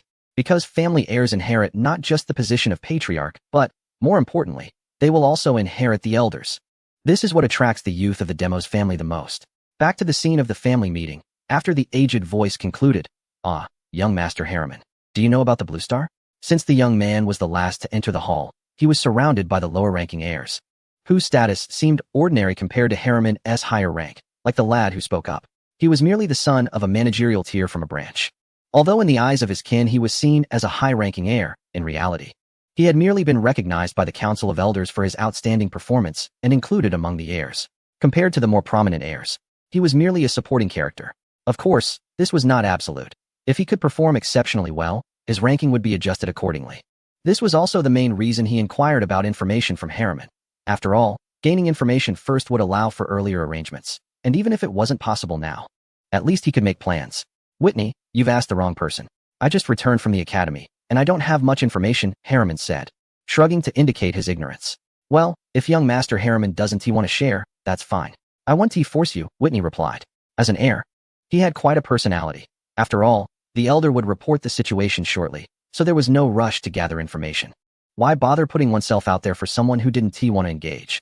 Unfortunately, some had different ideas. They did not want to compete for the position of heir, but rather wished to serve under some of the more prominent heirs, hoping for a rise in status through association. Such individuals were most prevalent around the eldest son of the clan leader, Steele. Lord Steele, do you know about the situation on the Blue Planet? From what the elder said, this trial is extraordinary. Someone asked, what should we do for this trial? The underlings are already abandoning all pretense. Steele smiled disdainfully, appearing to have everything under control. This will be easy, since you have gathered all the intelligence. We now hold the initiative. The person standing next to Steele rubbed his hands together, unable to suppress his excitement. Please, make the arrangements. Yes, yes, Lord Steele. Upon hearing this, the heirs surrounding Steele immediately began to chatter, seemingly anxious to ensure they were noticed. Silence. A voice rang out from the high platform, more authoritative than the previous one. Yes, Elder 7. The heirs bowed and responded in unison. All right, children, there's nothing wrong with discussing. The elder's voice continued. Yes, Elder. It was the elder. No wonder the hall fell silent at his command. Now, let me talk about the blue planet. It is located in the solar system, 50 light-years away from the Pegasus star cluster. We discovered this blue planet a few hundred years ago by chance. The elder waved his hand lightly. A large display over 200 inches appeared on the wall in front of everyone. In the center of the image was a blue planet, instantly recognizable to anyone from there. This is it. Isn't it beautiful? The elder chuckled and continued. When they discovered it, their civilization was still extremely backward, so constrained by the laws of the universe. We could only observe and not make contact. However, with our assistance, the development of the blue planet has been rapid, and just recently, they finally broke through to a level 1 civilization. Under the authority of the Grand Elder, the hall remained silent. But the excitement was evident in the eyes of each heir. They understood the immense benefits the family could gain from this breakthrough. Indeed, as everyone thought, as the first discoverers, we successfully obtained the rights for first contact, or rather, exclusive contact. This time, the heirs could no longer hold back. And the sound of whispering filled the hall. As the saying goes, the world is bustling for profit, and in the face of great benefits, no one can resist. The Grand Elder seemed to understand this situation, so he paused for a moment until the hall quieted down before continuing. I believe everyone has heard that we have already dispatched the first spaceship, with Ferguson as the captain, representing the family to the blue planet. We approached with sincerity. But these indigenous people of the low-level civilization not only showed no gratitude, but instead clashed with Ferguson. Our spaceship was severely damaged, and aside from the first officer, none of our kin on board were able to return. This is an unforgivable insult. The Grand Elder's voice suddenly rose in intensity, as if he had been greatly insulted. Fight! Fight! Fight! The young people's emotions were easily stirred. They were passionate and enthusiastic, but their ability to discern right from wrong was somewhat lacking. Because apart from their loud shouts, the clan leaders sitting at the wooden table remained remarkably calm, with not a single change in expression. Good. This is how the heirs of the Demos family should be. The Grand Elder raised his hand to silence them. After discussions among the Council of Elders, we will fight against these lowly races. Chapter 250. The Rules. Fight. Fight. Fight. The Grand Elder's voice was highly provocative, and the heirs immediately erupted. They were like they had been injected with adrenaline, shouting nonstop and raising their hands. Fight. The Grand Elder pressed his hand down again. Seeing everyone's state, I felt gratified. This is how heirs should be. Now, let me explain the purpose of this meeting. A low-level civilization planet has actually caused our family to lose a Galaxy-class spaceship. Therefore, for the glory of the Demos family, the Council of Elders has decided to initiate the trial for heirs. Young men, take action. Show your abilities. The thunderous cheers erupted, almost lifting the ceiling of the conference hall. Now, I invite the 7th Elder to announce the rules of the trial. The Grand Elder's voice lowered, and that authoritative voice resumed. At your command, Grand Elder. He stood up from his seat, bowed to the old man sitting in the center, and then turned to stand at the edge of the platform. The rules for this trial of heirs have been approved by the Council of Elders and are now announced as follows.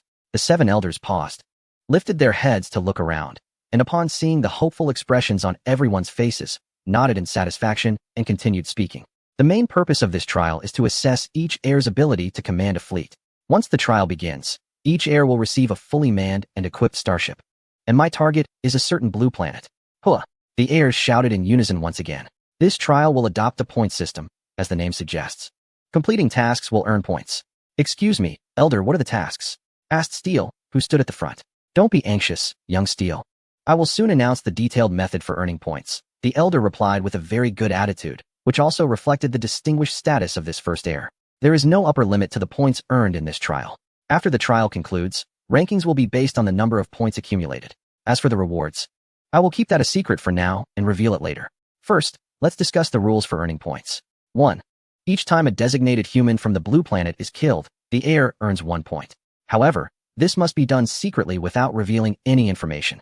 If discovered by the Alliance, the points will be reset to 0, and the heir will be handed over to the Alliance for punishment. As soon as the Elder finished speaking, the large screen behind him displayed a blurred spherical spaceship. Surprisingly, the first mate had managed to capture a photo even while fleeing. This is a spherical spaceship, and the designated humans refer to the personnel aboard the ship. Right from the start, The elder dropped a bombshell by allowing the killing of intelligent life, but the condition is that one must not expose themselves. If exposed, the heir will lose their qualification and be dealt with by the Alliance. While this point system may seem advantageous, the risks are equally significant. Testing the heir's ability to handle situations and their methods. 2. Successfully complete transactions with countries on the blue planet, earning 2 points for each unit of resources, 10 tons, acquired. This clearly tests the heir's social skills, as they must be ruthless and possess excellent networking abilities to lead their families through the complex and competitive environment of the Pegasus star system, filled with numerous top families. 3. Obtain mining rights to resources on the blue planet, earning 10 points for each mining site acquired. 4. Secretly gain complete control over a certain country on the blue planet, earning 50 points. The elder grinned savagely, a cruel expression crossing his face. 5, 6, and 10 are also tasks with the highest points. Capturing a target spaceship earns 100 points. These are all the points rules for this trial.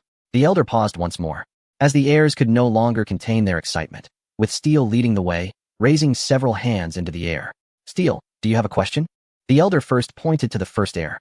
Elder, among all the tasks you just announced, there was no mention of prohibitive rules. Indeed, there are none. Can I understand it this way? The family does not prohibit conflicts among the heirs. Steele showed a hint of shyness on his face, as if he was only concerned for everyone's well-being. Your understanding is not wrong, replied the seventh elder with a chuckle. Then, may I ask you if, I'm just saying if, I defeat my brothers, what will happen to their points? Steele wore a harmless expression and turned to the crowd, saying, I'm just asking, so please don't worry. I definitely won't have conflicts with my brothers. I'm only asking to make everyone vigilant against some ill-intentioned individuals. After scanning the crowd, his gaze settled on his biggest competitor, the second heir, Harriman. If an heir is defeated, all of the loser's points will be transferred to the victor. The seventh elder took over the conversation, pausing briefly after his statement before raising his voice again. Here, I must warn everyone, defeat. Just defeat, not death. Each of you here is an elite of the family, and I will not allow anyone to lose their life during the trial. Of course, if it's due to force majeure, the family won't hold anyone responsible. The so-called family of a high civilization finally revealed its true nature. What nonsense civilization is merely a facade hiding blood and violence. Do you understand? Understood. A scattered chorus of voices responded. Clearly many people did not take it seriously, since it is a conflict. If something goes wrong and it can't be controlled, can it really be blamed? Louder, do you understand or not? Understood. After hearing the response, the seventh elder nodded in satisfaction. Is there any other question? Since the explanation was extremely detailed, and Steele had asked the most concerning question for everyone, only a few hands were still raised. Harriman, you speak. The seventh elder pointed to the second name. It seemed that the order was crucial.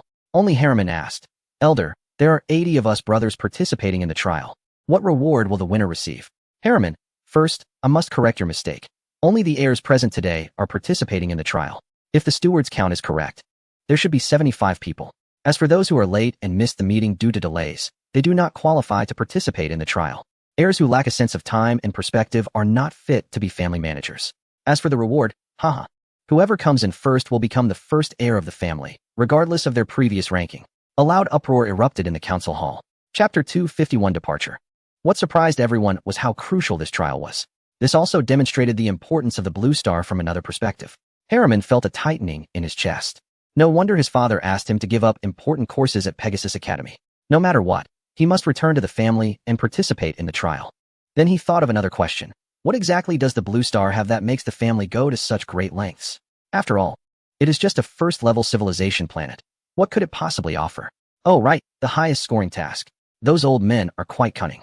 The first task and the last task both involve spherical flying vehicles. Moreover, the first task seems to be the simplest. Just quietly eliminate the creatures of the Blue Star. The last task, however, requires capturing the spaceship. No matter how you look at it, the arrangement of these tasks reveals something unusual. It seems that the spherical spaceship must have some special significance. Harriman rested his chin on his hand and nodded silently. He decided to keep his distance from it when the time comes, letting others test the waters first. Steele and a few others shared the same thoughts. They did not engage in the heated discussions of the other heirs. Instead, they remained silent, carefully contemplating how to achieve high scores or even secure first place in the trial. Harriman observed them closely. They looked at their relatives engaged in intense discussions with a hint of barely noticeable disdain. It was as if they were looking at cannon fodder, just like Harriman often did. All right, quiet down. The seventh elder on the high platform spoke again. I believe everyone is clear about the rules. After the meeting, you can collect your warships from the steward. Now, I announce that the trial officially begins. Wait, just as all the heirs were about to cheer, the elder's aged voice rang out. The shout that was about to escape their lips was abruptly cut off, making a choking sound, but fortunately, they managed to stop in time. The content of today's meeting must not be disclosed to the outside world. If anyone leaks any information, don't blame me for being heartless. The elder's voice was low, seemingly no different from his usual tone, but everyone felt a shiver in their hearts. They knew the elder was not joking. If someone made a mistake, the price could be their life. Everyone instinctively nodded, not daring to breathe loudly. All right, you may disperse. After a long pause, the elder finally spoke. Understood. The family members below bowed in respect. At the entrance of the conference hall, a crowd had gathered, mostly servants brought by various clan leaders. Of course, there were also many staff members from the main lineage. As soon as the door opened, everyone immediately stopped chatting and rushed to the entrance, peering inside, waiting for their master to come out. Young master, has the meeting concluded? Harriman, standing at the back, was the first to exit the door. A waiting servant immediately stepped forward to ask, Yes, I'm going to collect the warship from the steward. I'll wait for my father first. All right, young master. Your father's spaceship is parked in position number 2. After bowing, the servant headed towards the steward's workspace. Hello, young Master Harriman. On his way to the spaceship docking area, he was greeted by many. Harriman appeared friendly, nodding in response to everyone who said hello, showing no signs of impatience. He looked just like a version of the second patriarch. Young Master Harriman is indeed approachable. I would even be willing to let him be the Grand Elder. That would make our lives easier. Shut up, you idiot. Is that something you can say? A servant quickly covered his mouth and hugged his neck. After looking around and confirming there was no one else, he let out a long sigh. Hurry up, you fool. Do you want to get yourself killed? Harriman, of course, was unaware of all this. If he had heard, he might even reward the 2 servants, as that was his lifelong wish.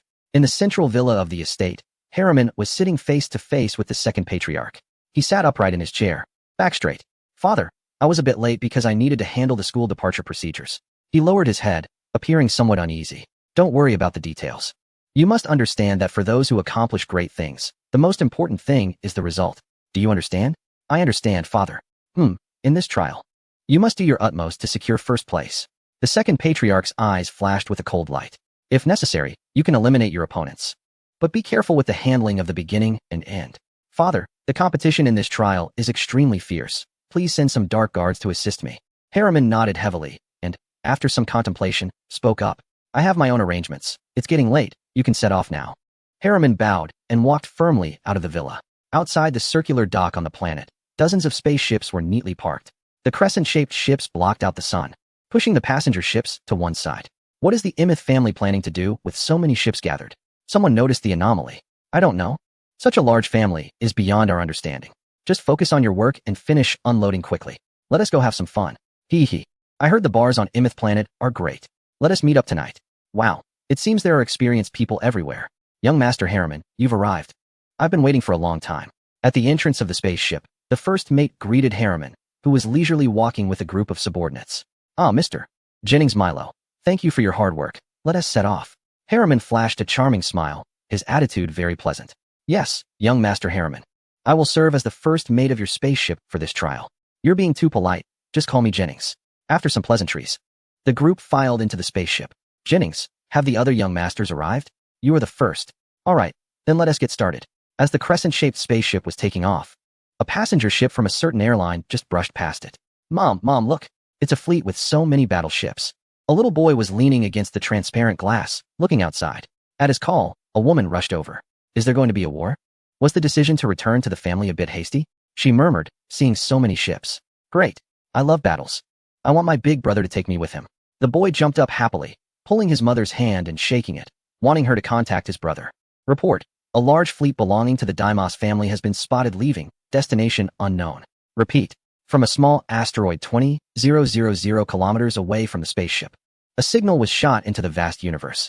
Chapter 252, Miniaturization. Harriman sat proudly in the captain's seat. Although he was a student in the spaceship command department of a certain academy, this was his first time independently commanding a ship. Captain, according to our current course, we will enter the asteroid belt in 2 days. May I ask where our destination is? The asteroid belt has no established routes.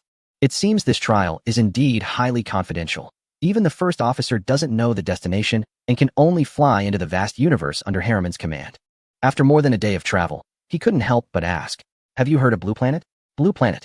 Is that the low-level civilized planet we have been observing for hundreds of years? Harriman nodded, wearing a mysterious expression. All right, everyone stay focused. This operation must succeed. No failure allowed. Yes, Captain. Jennings immediately bowed in salute. Nova, can you be quiet for a while? I'm reviewing documents. Dongfang glanced helplessly at Nova, who was leaning against the bookshelf. Oh, Chairman, you should call me Xiaoyu. You got it wrong again. Humph. Nova stomped her foot and climbed down from the bookshelf. As the chairman's assistant, I'm so bored. No one assigns me work, so I have to come to your office to see what you, the big boss, need assistance with. Dongfang felt a headache coming on. Nova was becoming more and more like a person, feeling bored and being particularly clingy. On the second morning after starting her job, wearing the A-line dress she had just bought for herself, she wandered around the president's office.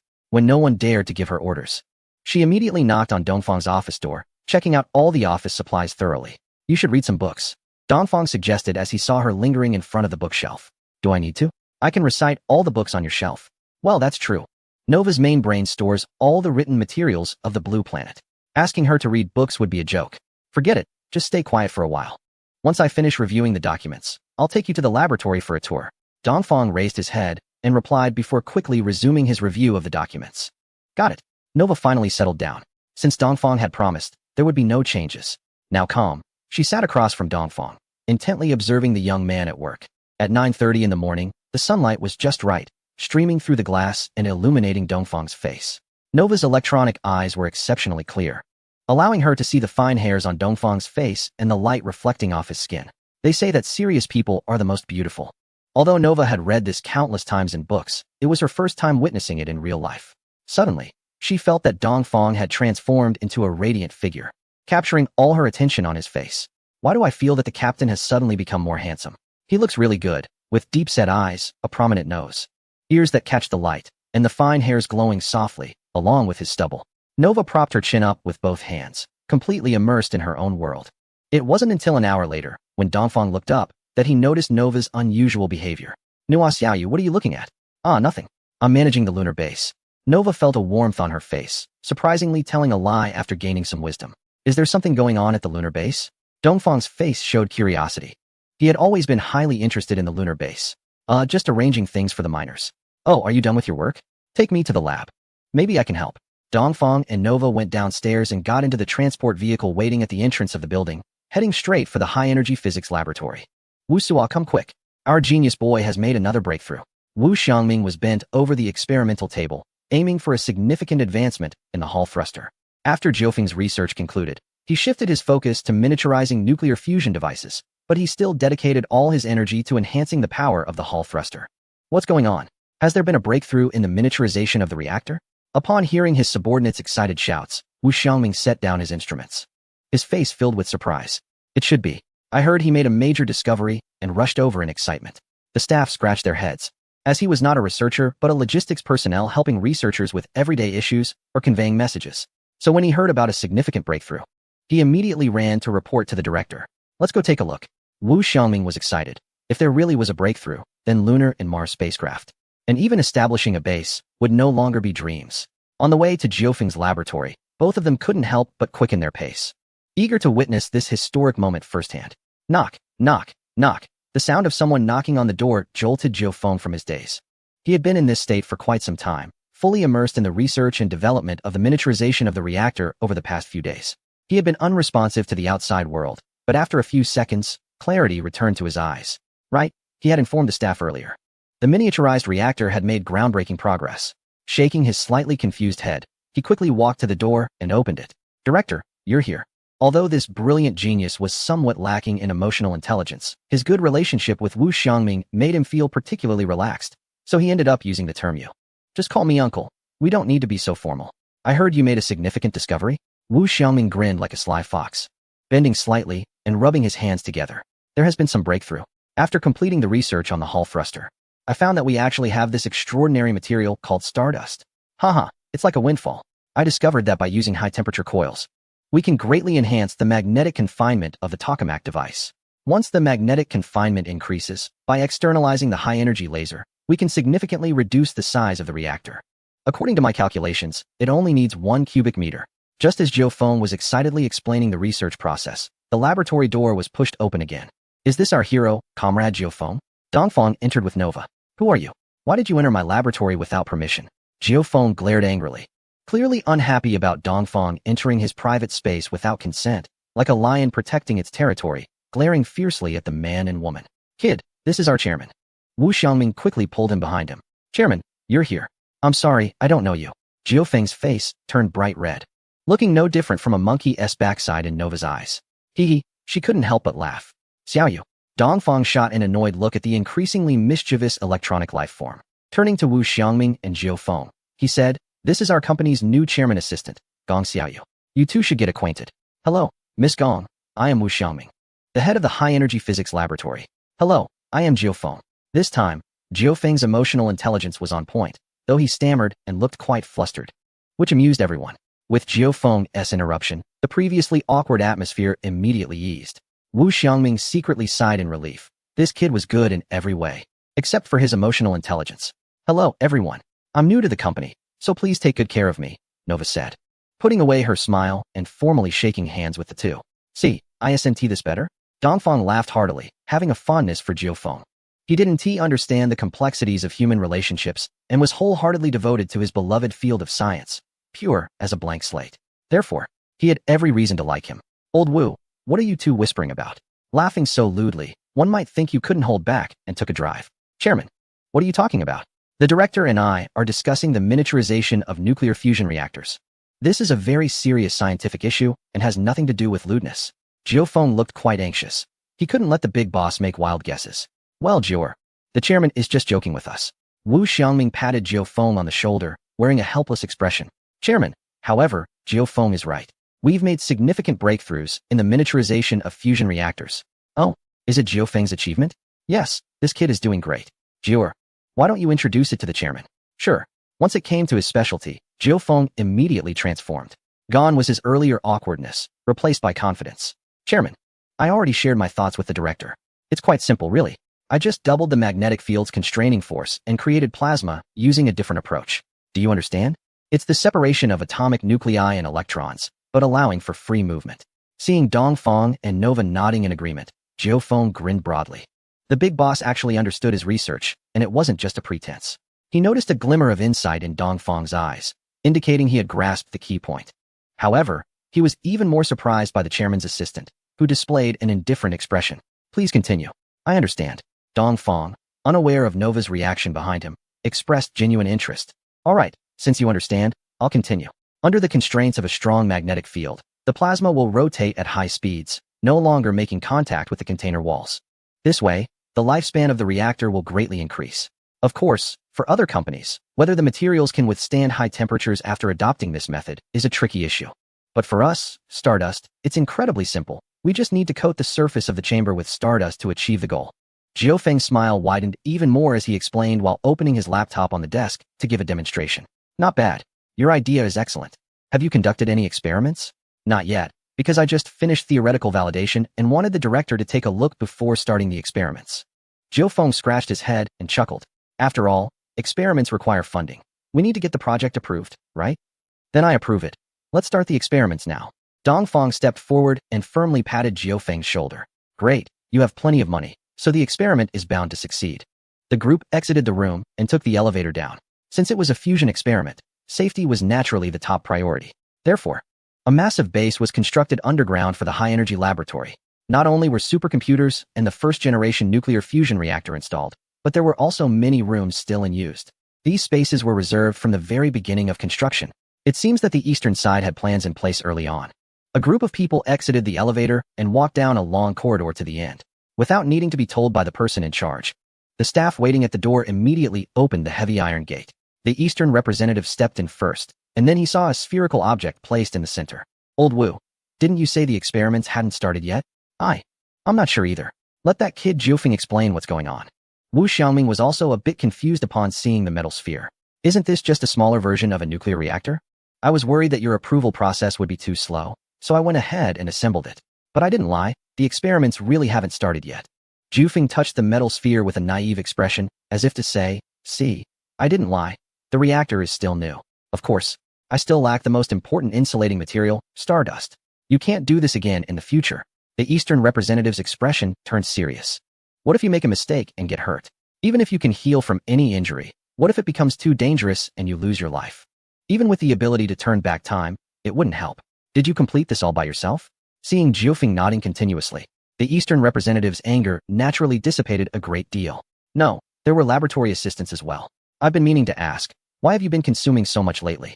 Continuously applying for various parts. Wu Xiaoming pretended to be angry. Chairman, this is also my fault. I've been busy with the hall thruster and didn't carefully review the material application reports he submitted. I guess you didn't even look at them. Forget it. Just this once. Otherwise, I'd have to let you both go. Seeing that the Eastern representative was indeed serious, the two quickly nodded. No problem, don't worry. I will take good care of this kid. There won't be any accidents. Chairman, come take a look. I didn't expect Jiufeng's design to be quite good. He actually simplified most of the structure and directly used electricity to enhance the magnetic field's confinement.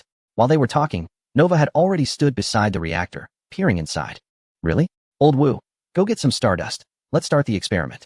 The Eastern representative knew that receiving Nova's praise meant the design was certainly exceptional. Did you not see the experiment simulation just now? The Eastern representative leaned in and asked quietly. Oh, I was just thinking about what good things he could develop. So I didn't pay attention. The stardust was secretly stored by Wu Xiaoming, so he had to retrieve it himself. However, it didn't take long for him to return to the laboratory. Soon, the white stardust was evenly coated on the inner walls of the confinement chamber. With the help of the technicians, Jiufeng successfully completed the assembly of the reactor. It's ready, let's step outside. Ignite. With a command from the east. The high-energy laser outside the reactor struck the fuel contained within the chamber. A small fireball immediately appeared. The fusion reaction was running normally, and relevant data was being monitored. The staff promptly reported the situation. 5421, fuel exhausted. Fusion stopped, anomaly. Status abnormal. Chapter 254 room temperature superconductors. Upon hearing the word anomaly, Jiufeng could no longer contain himself and rushed to the control computer, looking at the screen. Analyzing the cause, he wondered what was going on. It shouldn't be like this. The software simulation had gone very smoothly.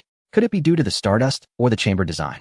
He was completely immersed in his own world, ignoring everyone and everything around him. His eyes were solely focused on that small reactor.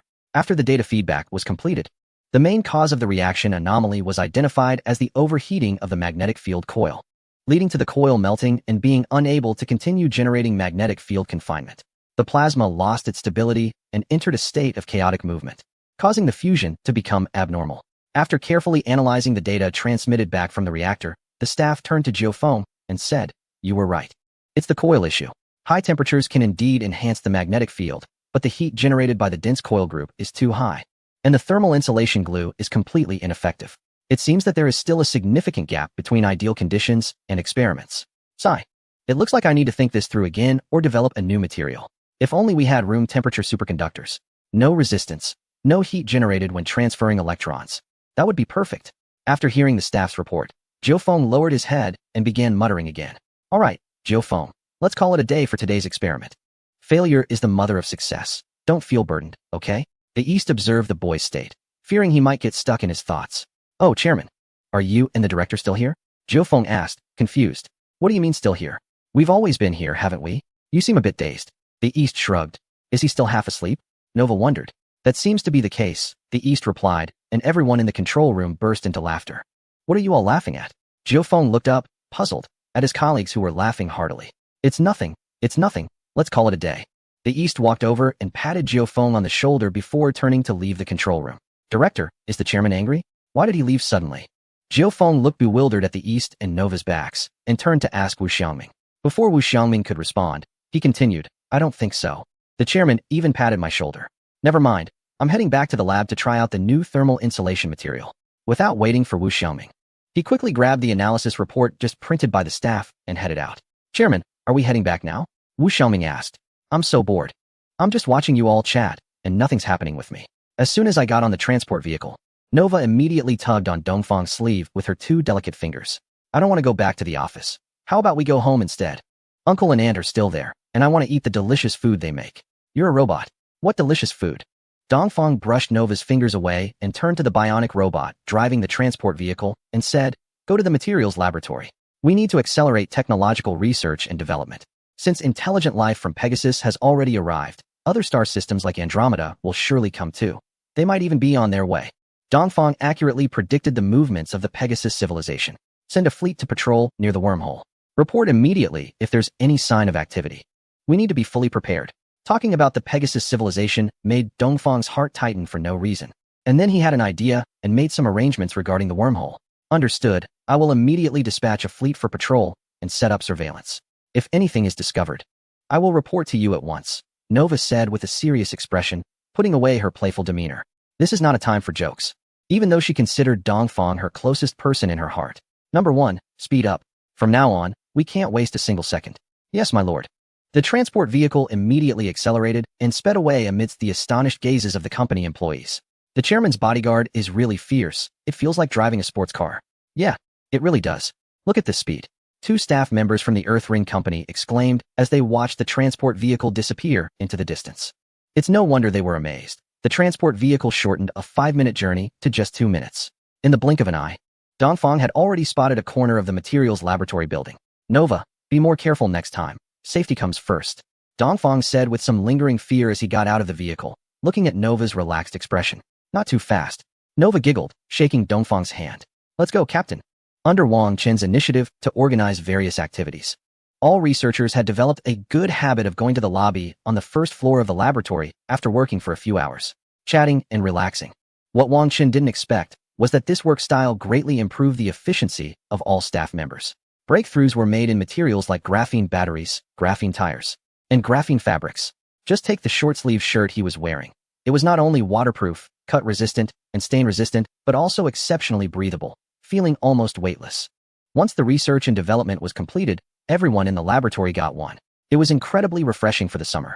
This fabric is a success. I need to send one to the boss. Send what? I'm already here. Just take it out now. A familiar voice came from behind. Wang Chen turned around. Boss. You're here. Look at this short sleeve. It's so cool. The best part is, it hardly needs washing. Should I get you one? Oh, is this made of new materials? Just finished laboratory preparation, not ready for mass production yet. Wang Chen raised an eyebrow. Boss, see? We're making progress, aren't we? Not bad. Report to the executive office. Let's set up a clothing factory and provide uniforms for our employees.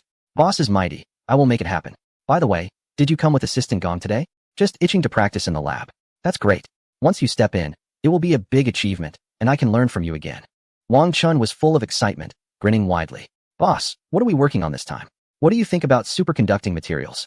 As they walked upstairs, they started to chat. I have done some exploration in this area. There are quite a few materials that achieve superconductivity at ultra-low temperatures. Haven't we already developed maglev trains? So I didn't delve deeper into it. Then let's work on room temperature superconductors today? Wow. Chapter 255, Magical Corner. Wow, no wonder you are a genius, boss. Superconductors are currently being researched by various developed countries, and the progress in superconducting materials in our country is basically in line with international developments. However, there is still a gap in application compared to developed nations. In recent years, we have increased our research efforts in this field and are catching up. For example, the maglev trains we have already put into use. But these superconducting materials only exhibit superconducting properties at temperatures below -248 degrees. For years, researchers around the world have tirelessly pursued the development of high-temperature superconductors. However, due to the difficulty, this has even been listed as one of the top 10 unsolved mysteries in the scientific community. This is also why Wang Chen couldn't help but exclaim. Because these materials only show superconducting properties at low temperatures, and the top scientific communities globally are relentlessly striving to raise the temperature, even by just 1 degree Celsius.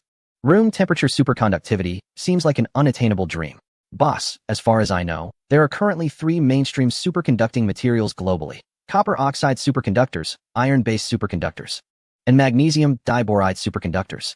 However, all these materials must be at extremely low temperatures to exhibit superconducting properties. Are we taking a bit too big of a step by aiming for room temperature superconductors right away? Wang Chen opened the laboratory door and, after changing into clean room suits with Dongfang and Nova, stood in front of the experimental platform. He felt a bit like a tiger unable to catch its prey, as this was beyond his realm of understanding, and he had no clues at all. These materials have already been thoroughly researched, so we can't waste time on them. We need to take a different path and forge a new way, Dongfang said calmly, looking confident, much like the previous colleague, Jiu Feng. So, which materials should we start experimenting with? By the way, I read a report mentioning that a professor from a certain country discovered in the laboratory that graphite can exhibit superconducting properties under certain special conditions. Is it graphene? It seems that Wang Chen is not just someone who works in isolation. He is quite sensitive to the dynamics of the materials industry. Oh, Not bad, there's progress. This time it's the Eastern Side's turn to take notice. It seems that the method of nurturing talent through freedom has its merits. Hehe. I came across such a report and later thought carefully about ways to achieve it, but unfortunately, my mind is far from yours, and I have no clue at all. Wang Chen shrugged, offering a bit of flattery. However, he also spoke the truth. After putting in effort without any progress, he no longer invested energy into it. The fact that he is thinking about it is commendable, and this state should be maintained. Yes, this is humanity's greatest strength, constantly exploring the unknown. Who knows when success might come? Nova felt a bit left out during their conversation, and couldn't find an opportunity to interject. You're right, Miss Gong. I will work hard.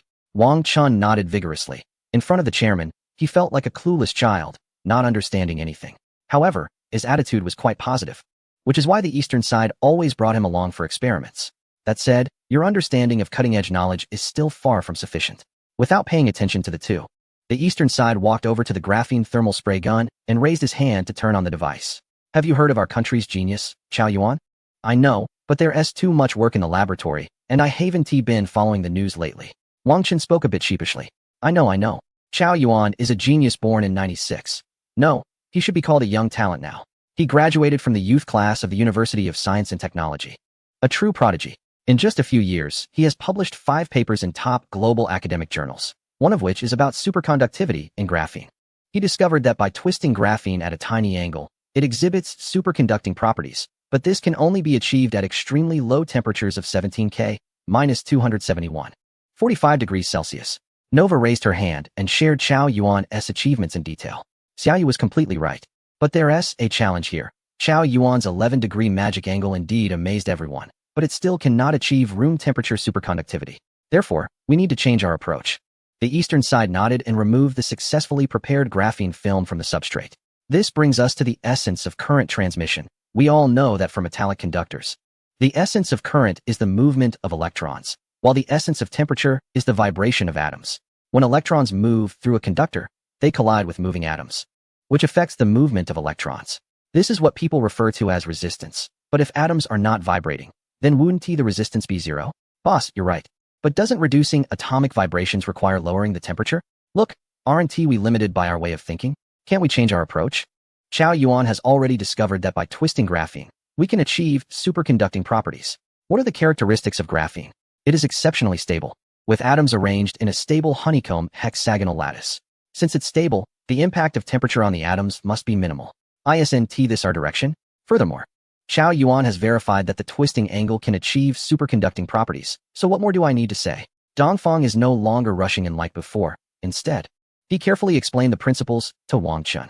The main purpose is to teach him divergent thinking, which is quite a thoughtful approach. I understand, boss. After seeing the enlightened expression on Wang Chen's face, Dongfang began the experiment. Xiao Nua, start recording. Room temperature superconductivity, first experiment. All right, master at your service. The twisting angle of the bilayer graphene is 11 degrees, cooling with liquid ammonia to test superconducting properties. The current materials laboratory has reached a high level of automation. Dongfang only needs to speak, and the experiment can be completed. The experiment was completed, and at a temperature of 17 K, the resistance of graphene suddenly disappeared, demonstrating superconducting properties. The intelligent assistant quickly reported the relevant data after the experiment was completed. Continue increasing the angle, changing by 0.0001 degrees each time. Then came the long wait. Sometimes, material development is just about the tedious wait and trial and error. However, the three of them didn't find it boring at all because every moment could lead to a discovery. After a long wait, the voice of the intelligent assistant came through the speaker. All experiments with a twisting angle of 1115 degrees have been completed, with the highest temperature at minus 130 degrees Celsius, achieving superconducting properties. Beyond 15 degrees, the superconducting properties completely disappeared. Chapter 256. Limit temperature. Dongfang's expression showed no change. He certainly knew that if discovering room temperature superconductivity were so simple, countless people before him would have already achieved this result. So, he felt no frustration at all. He continued speaking. Wang Chun, reproduce the graphene films and improve the twisting precision again. Let us try again. Okay, boss. Wang Chun eagerly ran back to the graphene spraying machine. This time, he produced over 100 graphene films.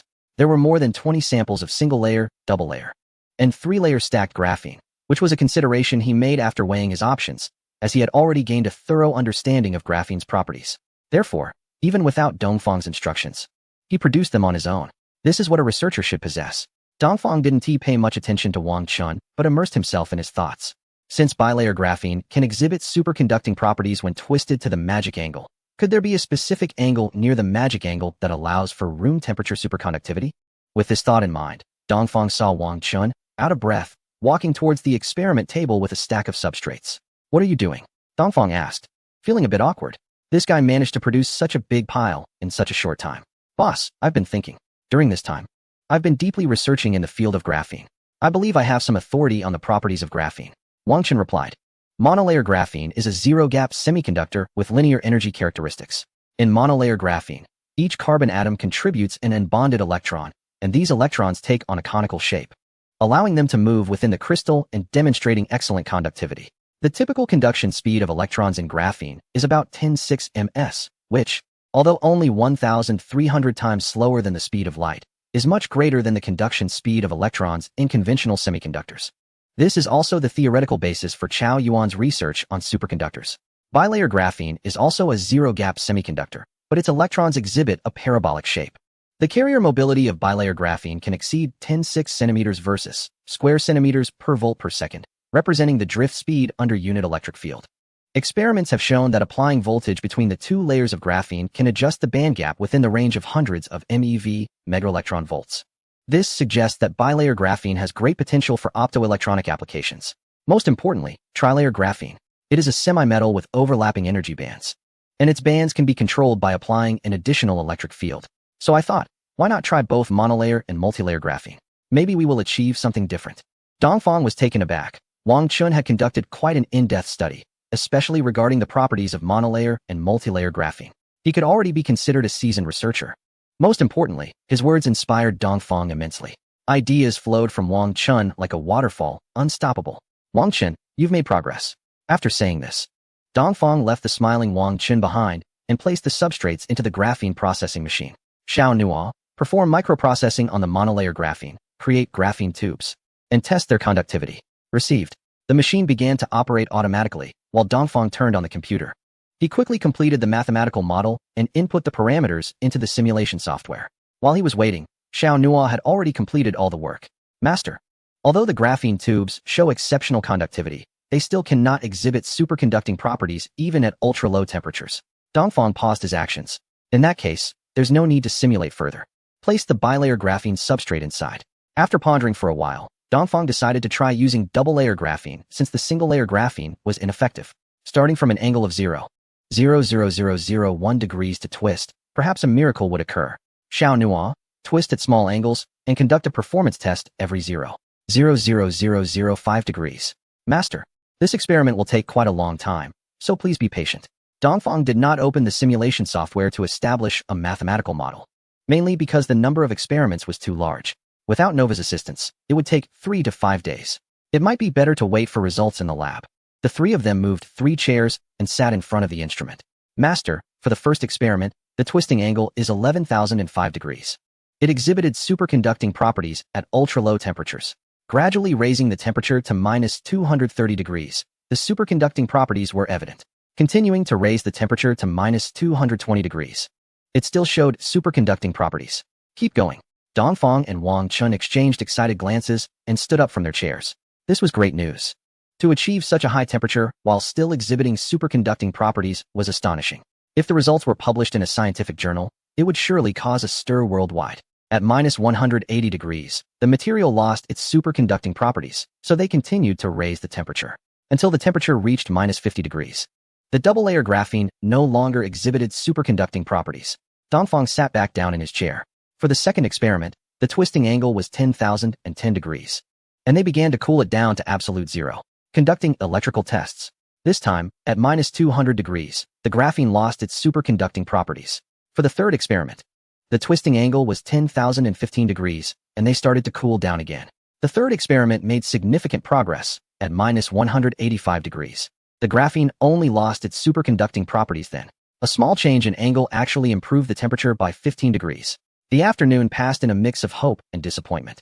Although the experiment achieved great results, with graphene still showing superconducting properties at -100 degrees, it seemed that 100 degrees was a barrier. Despite Dongfang trying all twisting angles, He still couldn't raise the temperature by even 1 degree Celsius. It's getting late, Chairman. Can we go back and rest now? Nova yawned and tugged at Dongfang's sleeve. Uncle and Auntie are at home. If we return late, they will scold you again. A loud crash was heard. Hearing Nova speak, Wang Chun lost his balance and fell onto the floor beside the chair, knocking it over. His eyes were wide open like saucers. Chairman, I didn't hear anything. I was just thinking about the experiment. I suddenly have an inspiration. I need to go to the office to think. Yes, that's it. Wang Chun jumped up from the floor and hurried out of the lab without looking back. Chapter 257. Room temperature. Dongfang raised his hand to glance at the transparent bracelet on his wrist, and a screen popped up, displaying 2,205 minutes. Indeed, when someone is fully immersed in something, time flies by quickly. Since entering the lab at 200 in the afternoon, he had unknowingly spent over 8 hours there. Although there hadn't been any groundbreaking progress, seeing Wang Chun flee in a panic suddenly lifted Dongfang's spirits. Now, he had escaped the ranks of being single. And surely no one would gossip about him anymore. With such a big boss, how could he not have a girlfriend? It would definitely raise some eyebrows. Of course, he wouldn't have to endure teasing from Gao Yuan on special occasions like November 11th. Life is like that. Since he couldn't resist, he might as well enjoy it. Hey, it's not a bad feeling at all. Besides, Nova isn't unattractive either. Wait, what am I thinking? I will definitely find my own goddess. Ha ha. Time to head back. It's getting late, and my parents will start lecturing me. Am I having a relapse of my teenage delusions? Xiaoyu, let us go. My parents must have prepared a late-night snack and are waiting. Dongfang called out the name Nova had given him, which he had been doing recently. On one hand, he was afraid of accidentally slipping and calling her by her original name, and on the other hand, it was a good habit to develop. He would no longer call her Nova. Okay, Xiaoyu should not be called Gong Xiaoyu, and she bounced toward the lab door, her ponytail swaying back and forth. Seeing this scene, Dongfang suddenly felt like he was back in middle school, sitting behind a girl with a long ponytail just like that. It was dark and shiny, capable of capturing all his attention. It felt almost magical, but unfortunately, at that time, he was dark, thin, and small. Even saying a word to the girl in front would make him incredibly nervous, let alone any further development. So after graduating from middle school, he had never seen that classmate again. What am I even thinking about? Dongfang muttered to himself as he stepped outside. Hey, Chairman, you're so slow. Xiaoyu, who was almost at the door, noticed Dongfang's slow pace and ran back, grabbing his hand and pulling him toward the exit. Hurry up. You said it yourself. If we're late, Uncle and Annie will get angry. Dongfang chuckled as Xiaoyu held his hand, and they went downstairs, got in the car, and walked to the villa's entrance without letting go. He was enjoying it. Her hand felt incredible. It didn't feel like a robot's hand at all, warm and incredibly smooth, soft and gentle, with warmth constantly radiating from her palm to his. Neither of them spoke, silently holding hands as they walked forward. At that moment, Gong Xiaoyu felt as if something was flowing through the air. She sensed Dongfang's hand gradually warming up. Waves of warmth flowing from his palm to her heart. The originally stable bionic heart, which should last for a millennium without damage, suddenly accelerated its beating uncontrollably. A wave of warmth rushed to her cheeks. What is happening to me? Why do I suddenly feel so hot? Could it be that the captain can somehow replenish my energy? Oh no, why is it getting hot before summer even arrives? A newly emotional being. She had no idea what was going on, and she dazedly shook off the hand of her companion, saying, "Let us not hold hands anymore. It's too hot." As they spoke, the two of them had already arrived at the door of the villa. Before her companion could reach out to open the door, it swung open on its own. Her mother, with eyes squinted in a smile, poked her head out from the open door. "You two are back. I've been waiting for half the day. Tonight's late-night snack is your favorite barbecue and crayfish. Come in and eat." Having seen the two of them holding hands on the camera, her mother thought she knew everything. Unable to contain her excitement, she opened the door herself. "Oh dear, eating this at night will make you gain weight." Nova crossed her arms, revealing an embarrassed expression, but her continuously moving mouth completely betrayed her true thoughts. "Keep pretending. If you had any saliva, it would probably drop 3 feet by now." The companion could not understand why a robot would like barbecue and crayfish. With a belly full of doubts, she finished a serving of crayfish, 5 grilled wings, 30 skewers of meat, and 20 skewers of grilled squid. The night passed without a word, and the next day at 6 in the morning, she opened her eyes on time. "Chairman, I knew you would wake up at this time." A delicate face reflected in her companion's pupils. "Xiaoyu, why are you back in my bedroom again?" She tightened the blanket around her. She had slept in the nude the previous night, as she liked to enjoy the coolness. Hee hee. "Oh, I've seen your body countless times. Hurry up and get up. Our time is tight. I estimate we'll make a big breakthrough today." Nova clenched her small fists, waving them in the air, her face full of confidence. "I've decided to speed up your development. I want to join the experiment. Hurry up and get out. My parents will wake up soon." She not only didn't get up to get dressed, but also pulled the blanket closer around her, ensuring that no skin was exposed except for her head. Okay, I'll wait for you in the dining room. I've prepared breakfast.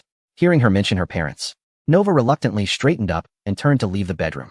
After breakfast, they headed to the laboratory again. Wangchen did not show up, as he felt that if he did, he would be like a 1,000-watt light bulb, annoying everyone. So he hid in his little laboratory, not stepping out at all. His absence was just right.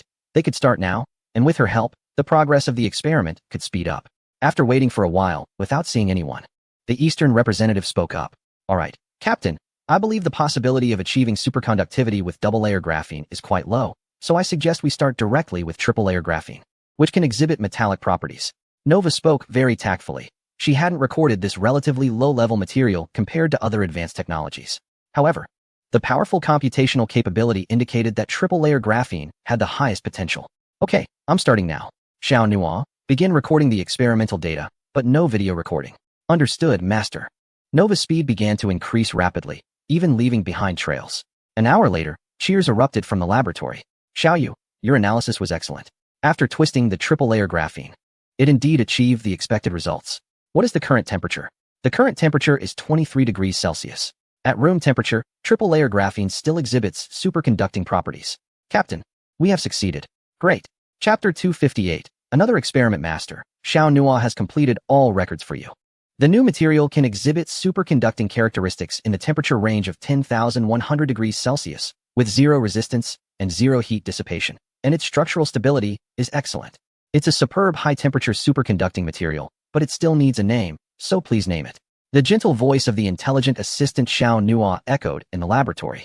Xiao Yu also turned her head, looking expectantly at the Eastern representative, her eyes sparkling with enthusiasm. Let me think. The Eastern representative picked up the triple-layer graphene substrate, which displayed a unique metallic luster. It had now been twisted into a very thin tubular shape. Touching it felt cool, almost like touching metal. Its hardness was extremely high. Even with the Eastern representative's strength, pressing down on the graphene tube showed no change at all. If it weren't for the mention of graphene, everyone would surely think it was a metal product. In that case, let us call it Shinji. Before the Eastern representative could finish, he burst into laughter. Besides having the character Xian, no one would ever guess that this superconducting material, which looked no different from metal, was actually made of graphene. Chairman, you really are something. You even started to deceive people with the name. Nova understood the Eastern representative's idea and smiled at him. Hee, one must know how to keep a low profile. You can't reveal everything to others. It's important to develop quietly and then amaze everyone. Oh, I see. So that is how it is. Nova nodded her head enthusiastically. Like a little chick pecking at rice, her face filled with understanding. Xiao Nuo, store all related research materials in the confidential cabinet, with a confidentiality level set to level 1. No one may view or access related materials without my authorization. Understood, Master. Settings completed. Chairman, shall we go to the high-energy laboratory now? Nova's eyes brightened, as long as they didn't return to the office. She could think of 1,000 ways to pass the time. The Eastern representative nodded helplessly. Seeing Dongfang nod, Nova quickly rushed over, took his hand, and was ready to head out. What's the hurry? I need to ask Old Wu how many materials are needed over at Jiufeng. Dongfang pulled back his hand and took out his phone. In less than 10 minutes, the phone in his hand chimed with a crisp sound. Dongfang looked down and saw a message on WeChat. It was from a stranger, but the content was about the quantity of materials needed for the small reactor's magnetic confinement. There wasn't a single extra word, just the model numbers and quantities of the materials, and it ended with a line. When can the materials be delivered? I'm in a rush. Nova leaned in to take a look at the phone's content and started giggling, covering her mouth. This Jiufeng really is a giant in science, but a total fool in life. Chairman, cheer up a bit. Let me prepare the materials. Nova even patted Dongfang's shoulder and walked over to the graphene spraying machine, busying herself. For the first time, Dongfang experienced what social awkwardness felt like. You little jade. How dare you mock me? I need to send you back to the lunar base. Unfortunately, he received no response. Nova seemed to be oblivious, focused on her work. Dongfang stood there awkwardly without any response. For a moment, he felt the air in the lab had thickened, and it seemed even moving a finger was impossible. Luckily, Nova was quick, and soon she completed the production of the magnetic confinement coil according to the parameters sent by Jiufeng.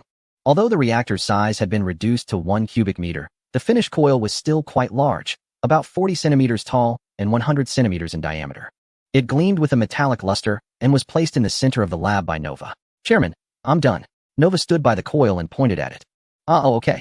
Dongfang approached the massive coil next to her and poked it with a finger. It still felt cold, so he applied a bit more force. To his surprise, the seemingly heavy coil actually moved slightly under his finger. Wow, it's so light. Dongfang exclaimed, almost letting slip a word. Chairman. Its weight is 1,203 grams. Nova quickly reported the data. It seems she had weighed it beforehand. That means the reactor's volume can be further reduced. A spark of inspiration flashed through Dongfang's mind. Of course, the magnetic field produced by superconductors can far exceed the magnetic confinement strength generated by metal coils. So we just need to redesign the reactor structure, Nova nodded, grasping the key point immediately. What should we do now? Forget it, if we don't go now. Jiufeng will be waiting impatiently. We'll do the verification later. Let's head to the high-energy lab first. After speaking, Dongfang exerted a little force and grasped the coil in his hand. Lightly holding it, he made his way to the high-energy laboratory. As soon as he arrived at the entrance of the experimental building, he saw Wu Xiangming wandering around at the door. Chairman, you finally made it. If you two hadn't come, Jiufeng would have bombarded my phone with calls. His fondness for Jiufeng was at its peak, even with the phone bombardment. He showed no signs of anger. Instead, he waited at the entrance because he was expecting the big boss. Old Wu, you really should enjoy the genius you brought in. Even if it means kneeling down to do so, Dongfang chuckled, casually handing over the coil. Let me handle it. A shout came from inside the laboratory, and Jiufeng rushed out before anyone could say anything. Without waiting for Wu Xiangming to take the coil, he grabbed it directly. Is it really this light? Chairman, which factory did you get this from? They just contacted me for data, and it's already in your hands. Jiufeng looked astonished.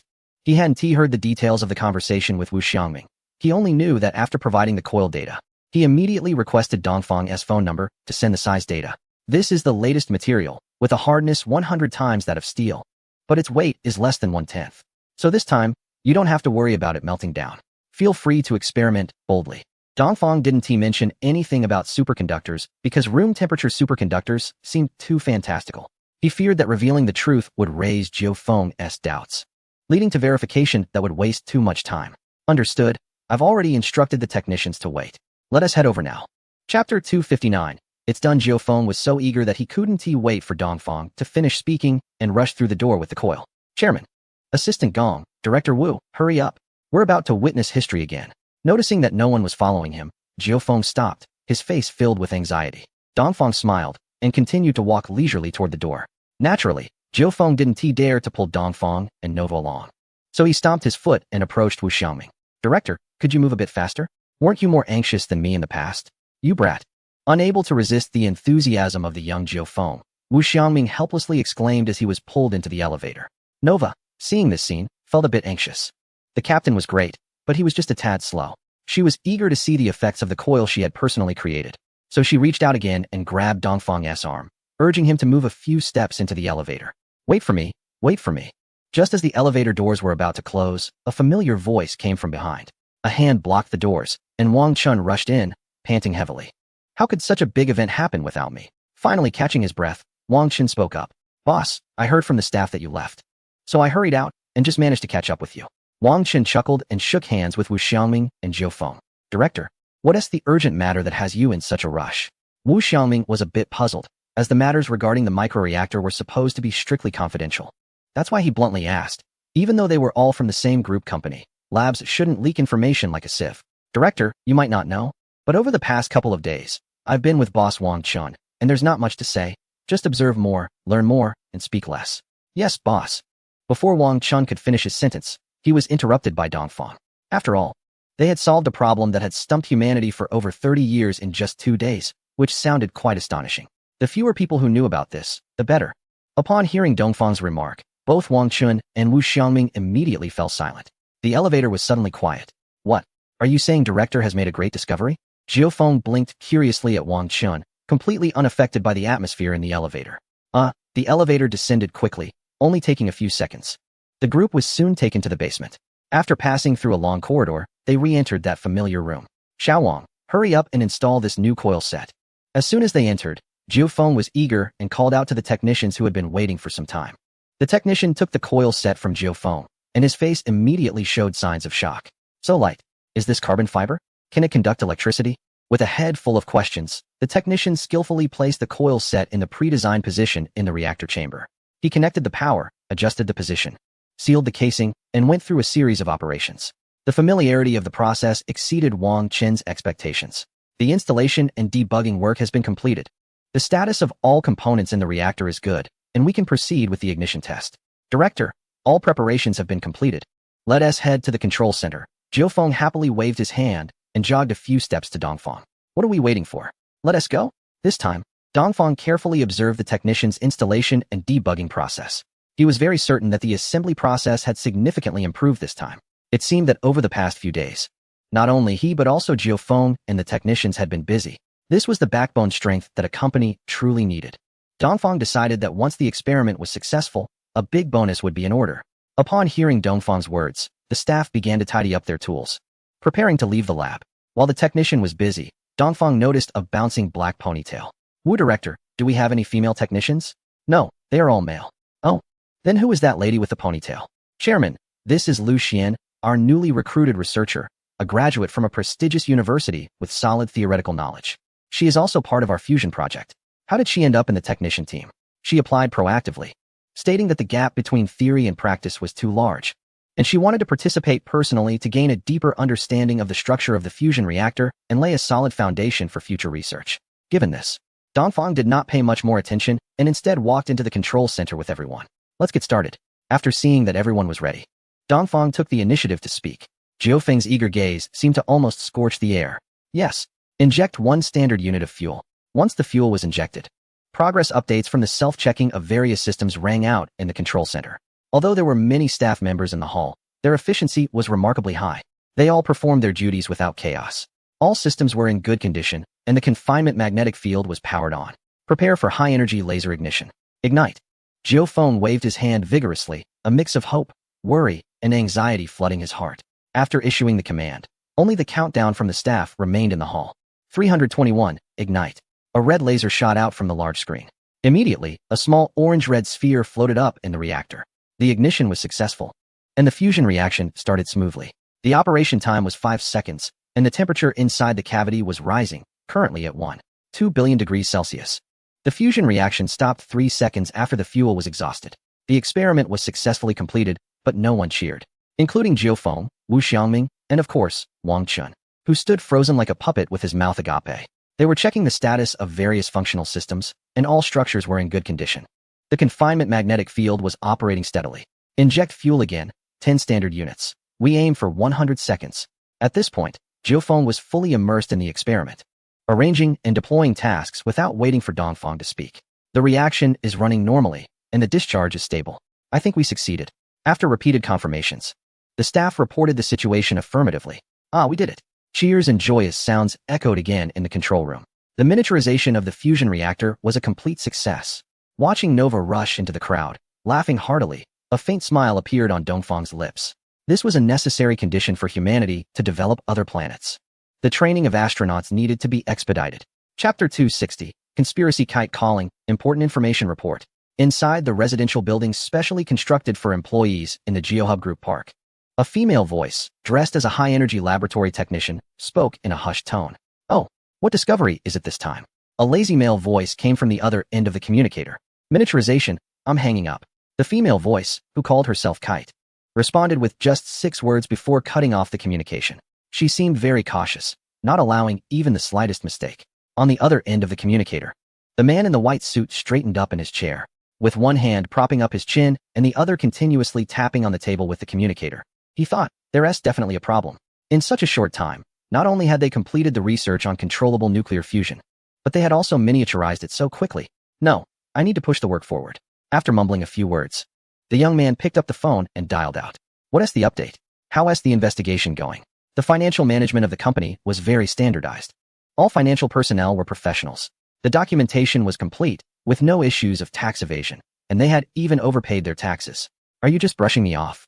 Do you think I'm a fool? Who the hell would overpay, huh? Are you trying to make your own affairs known to everyone right now? The man in the white suit slammed his hand on the table and stood up, revealing that this debt-ridden fat man thought of himself as an idiot. Where else could one find someone who would give away the money they earned? No, young Master Lu, the company was founded by university students. And according to the Park's policy, it has a 3-year tax exemption period. However, this young boss from the East doesn't want to take that little advantage and has been paying taxes on time and in full even during the exemption period. That's why I said it was overpaid. I wouldn't dare to deceive you. The young man's angry voice suddenly stopped as he recalled. The company had only been established for just over 2 years, and the 3-year tax exemption and 5-year half-rate policy could still apply. You fool. Since there's no problem with taxes, can't you look for issues elsewhere? Is there any misconduct? Any signs of extravagant spending?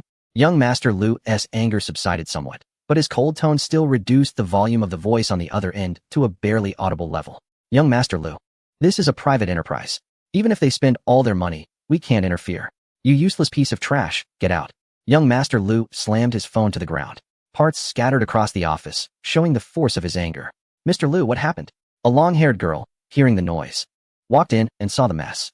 She asked timidly, get out. Yes. The girl seemed to understand young Master Lu's temperament well. As soon as his voice came, she immediately turned and left. The insults of useless and fool became faint after the door closed.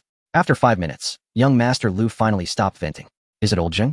You remember what we discussed before, right? Young Master Lu skillfully took out a phone from the drawer of his desk and dialed a number, his demeanor elegant and noble. A stark contrast to his earlier furious and vulgar demeanor. Oh, so it's you, Mr. Lu. Of course, I remember what you mentioned. Have you made your decision? I must tell you, we are quite professional when it comes to these matters.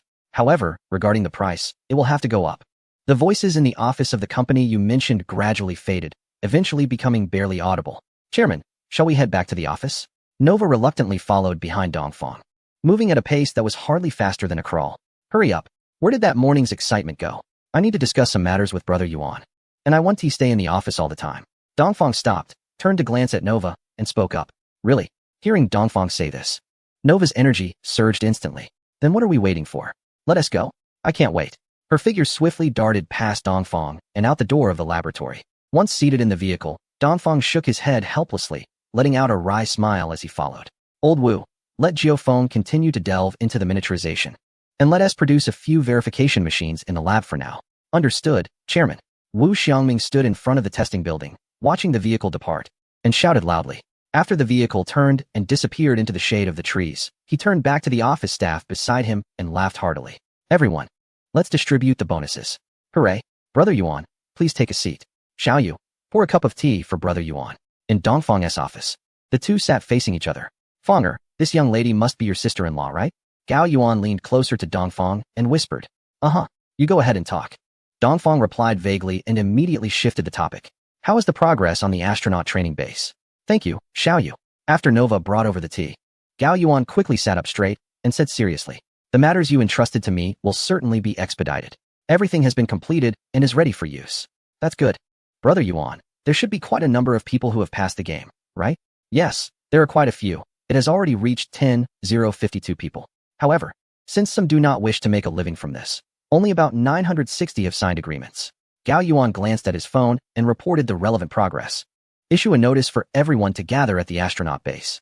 After the base was completed, over 300 people have gradually gone there. Are the remaining people all going? Yes. I will also be heading there. The main reason I called you today is to inform you that you will be fully responsible for the company's matters. We'll communicate by phone if anything comes up. You just returned a few days ago. Why not wait until everyone is gathered? Dongfang waved his hand, interrupting Gao Yuan's advice. The company's matters will continue to be pushed forward as planned. Pay more attention to the high-energy laboratory and Wang Chen's side. Oh, and don't limit yourself to just the biopharmaceutical field. Life sciences should also be vigorously promoted. If there are no agreements, then allocate the funds. If there are no people, then go recruit. Understood. Gao Yuan closed his notebook and lowered his voice once again. When are you two holding the banquet? Well, Brother Yuan, you carry on with your work, I'll head out now. Dongfang completely ignored the question, immediately getting up to see Nova out of the office. Chairman, no need to take a plane. Our battleship is all set. In the elevator, Nova whispered into Dongfang's ear. His ears turned visibly red. A wave of itching sensation surged in his heart. Stop messing around. Where's the mess? Chapter 261. 1 month deadline. Gao Yuan smiled helplessly as he stepped out and quickly dialed Wang Tao's number. Brother Yuan, what's up? Under Dongfang's lead, longtime employees like Wang Tao had started calling him Brother Yuan. An old saying goes, when the upper level is pleased, the lower level will surely follow. The chairman has assigned a task. All signed players must gather at the training base. Got it. I'll notify them right away. What is the time requirement? Reporting time is 3 days, starting from the day they receive the notice. They just need to report to the aerospace base in 3 days. Okay. Wang Tao hung up the phone and shouted in the office. Brothers, let us get started. Over 600 calls to make today. Let us try to finish them all. Suddenly, the office was filled with groans, as there were only 5 staff members in the president's office. Meanwhile, Dongfang and Nova exited the company's gate, heading towards the villa area. My parents are still at home. I can't just leave like before. Chairman, is it hot at the aerospace base? Should I take some cooler clothes? Nova had now relaxed his nature, completely disregarding the combat suits that were once convenient, and instead opted for the JK uniform favored by girls from Blue Star. He was getting more and more into this path, unable to turn back. Hot, hot, hot. How can the great desert not be hot? Dongfang replied and got into the vehicle, saying nothing more. Number 1, let us head home. I want to shop online. By the time we arrive at the aerospace base, I'll be ready to receive my orders. Chairman, is the address filled out correctly? Nova handed over his phone, leaning in close to Dongfang, full of expectation. Yes, it's correct. Dongfang opened a small gap with his fingers, took a glance, and immediately covered his face again. The vehicle sped back to the villa. The father was not home. Only the mother was busy in the kitchen. No need to ask. She had gone to play chess with that group of old men again. Just imagine.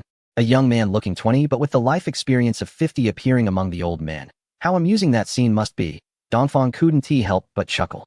Fonger, why are you two back so early today? Dinner will be ready soon. You two can take a break. The mother peeked out from the kitchen, looking at Nova's smiling face, unable to suppress her joy. Auntie, I won't be eating today. I'm heading to the aerospace base with the chairman. I just wanted to let you know before we set off. Nova quickly ran to the kitchen door, warmly taking her hand. In that scene, it was clear that they were more like sisters than an aunt and her younger relative. Yes, Mom, the plane tickets are booked. I'm heading out now. Xiaoyu, hurry up and pack. We need to leave on time in 20 minutes. They had agreed on 20 minutes, but Nova ended up taking an extra half hour, causing Dongfang to reschedule once before they finally set off. It seems that all girls in the world are the same. If they feel their appearance isn't perfect, they absolutely want to go out. Even electronic beings are no exception. With no further delays on the way, Dongfang picked up a huge suitcase from the conveyor belt and exited the airport lobby. Chairman, you finally made it. Why are you an hour late? Was the journey safe? A crisp female voice came from the front. Huyang, why did you grow your hair long? Dongfang saw a beautiful woman with flowing long hair, a fair complexion, dressed in denim, wearing a cap, and constantly twirling a car key as she leaned against the car. What is the big deal? It's perfectly fine for a girl to have long hair. Nova interrupted Dongfang and grabbed Hu Yang's hand. Hello, I'm Gong Xiaoyu. I've heard a lot about you from the chairman. You truly are a capable and stunning beauty. Oh really? Does the chairman still remember me, a mere minion? Hu Yang replied with a grin, exposing a lot of white in her eyes as she glanced at Dongfang. What is going on here? Did something happen between us? Why do I suddenly feel the pungent aroma of aged vinegar? Yes, he often talks about you, Humph. Forget him, let us go. Leaving Dongfang, who was completely confused. The two opened the door and got into the car, ignoring Dongfang and the bodyguard in black sunglasses who were struggling with 2 huge suitcases. Hurry up, put the luggage in place, and let us get going.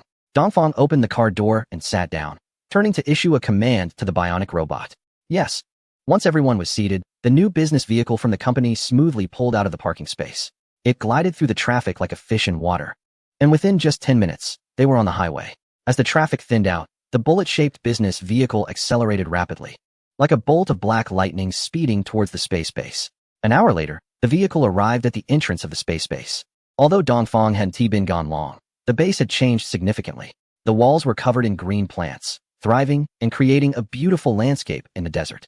Not just Dongfang, but all the drivers passing by couldn't help but marvel. They were amazed at how such a desolate piece of land had transformed into a vibrant scene in such a short time. In the open space in front of the administrative building, Yu Xingwei stood straight, unable to suppress his smile as he watched the business vehicle slowly approach. He missed his big boss dearly. With him around, all challenges seemed non-existent, and the project's progress was astonishing. Originally, he thought he could continue to push the project forward at high speed after the boss left, but he found himself trapped in a deadlock. The most distressing part is the few remaining strands of hair, almost pulled out by myself. But fortunately, the big boss is finally back. Chairman Oo, was your journey safe? Why did you arrive a bit late? It was safe, but something held me up. Clearly, the Eastern representative did not want to elaborate on this matter. Recently, how is the progress of the project? This time it was Yu Xingrui who was at a loss for words. Well, both the liquid fuel and solid fuel rockets have completed their development, but there hasn't been any significant progress in thrust. 682 tons, not even a single ton increased.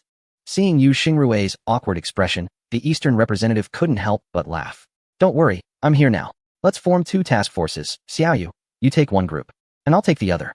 We'll aim to increase the rocket thrust by 200 tons within a month, and then we'll work on the lunar probe. Yes, Chairman.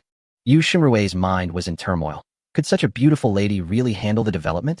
Well, who asked her to be the big boss? Whatever she says goes. With that thought, he looked up and spoke. The restaurant is all set up. After such a long journey, you must be starving. Great, great. I want to eat a whole roasted lamb. Nova happily bounced and headed directly to the restaurant without needing anyone to guide her. Eastern, hey, slow down. It's your first time here. Do you know the way? Chapter 262. Enemy Tracks. The dinner prepared by Yu Xingrui was extremely lavish. Not only featuring a whole roasted lamb, but also fried rice noodles, big plate chicken, cantaloupe, and lamb skewers. Unsurprisingly, both the Eastern representative and Hu Yang were stuffed. However, Nova's little belly remained flat, showing no signs of having eaten half a roasted lamb, 3 servings of fried rice noodles, cantaloupe, and several lamb skewers. Yu Xingrui and Hu Yang looked at her in disbelief. How could such a small girl eat so much? They were already full. But watching Nova continuously stuff her face made it hard for them to leave the table. The Eastern representative witnessed this scene, wiped his hands with a frown, and gently tugged at Nova's ponytail. Xiaoyu, aren't you full yet? Yes, the roasted lamb is really delicious. Are you sure you're not full? Am I full or not? Nova was a bit confused by the Eastern representative's words. After eating so much, aren't you full? I'm full. Reluctantly, Nova set down the lamb chop, her eyes filled with reluctance. All right, it's getting late. Everyone should rest. We'll start dividing into groups to advance the project early tomorrow morning. The Eastern representative, with a full belly, pulled Nova out of the restaurant and headed straight to the small villa at the Xi'an Satellite Control Center, over 2,600 kilometers away from the space base. Everyone had long since left work, leaving only 2 young staff members on duty, dozing off in front of their computers. 2 nights ago, I had a bit too much to drink with the guys, so I felt groggy all day, which led to me dozing off during my shift. Suddenly, a piercing alarm rang out, and red lights flashed in the duty room. The staff's drowsiness vanished as they looked up at the computer screen. A massive light appeared for a moment before instantly disappearing, and the alarm stopped. The duty room fell silent. Xiaoli, what is going on? The phone in the duty room rang immediately after the alarm stopped. Director, I don't know. It seems the detector just picked up a huge object. But it vanished in an instant. Xiaoli was baffled as he kept checking the reports sent back from the satellite. The data indeed showed something appeared near the sun, but it disappeared 1 second after appearing, leaving no trace. Understood. Continue monitoring the relevant area. Is the sun about to erupt with a massive solar storm? That's not good news. I don't know. It was too brief. I will keep observing. Got it. Everyone will be there soon. Just hang in there for a bit. After hanging up, Xiaoli gave his thigh a hard slap.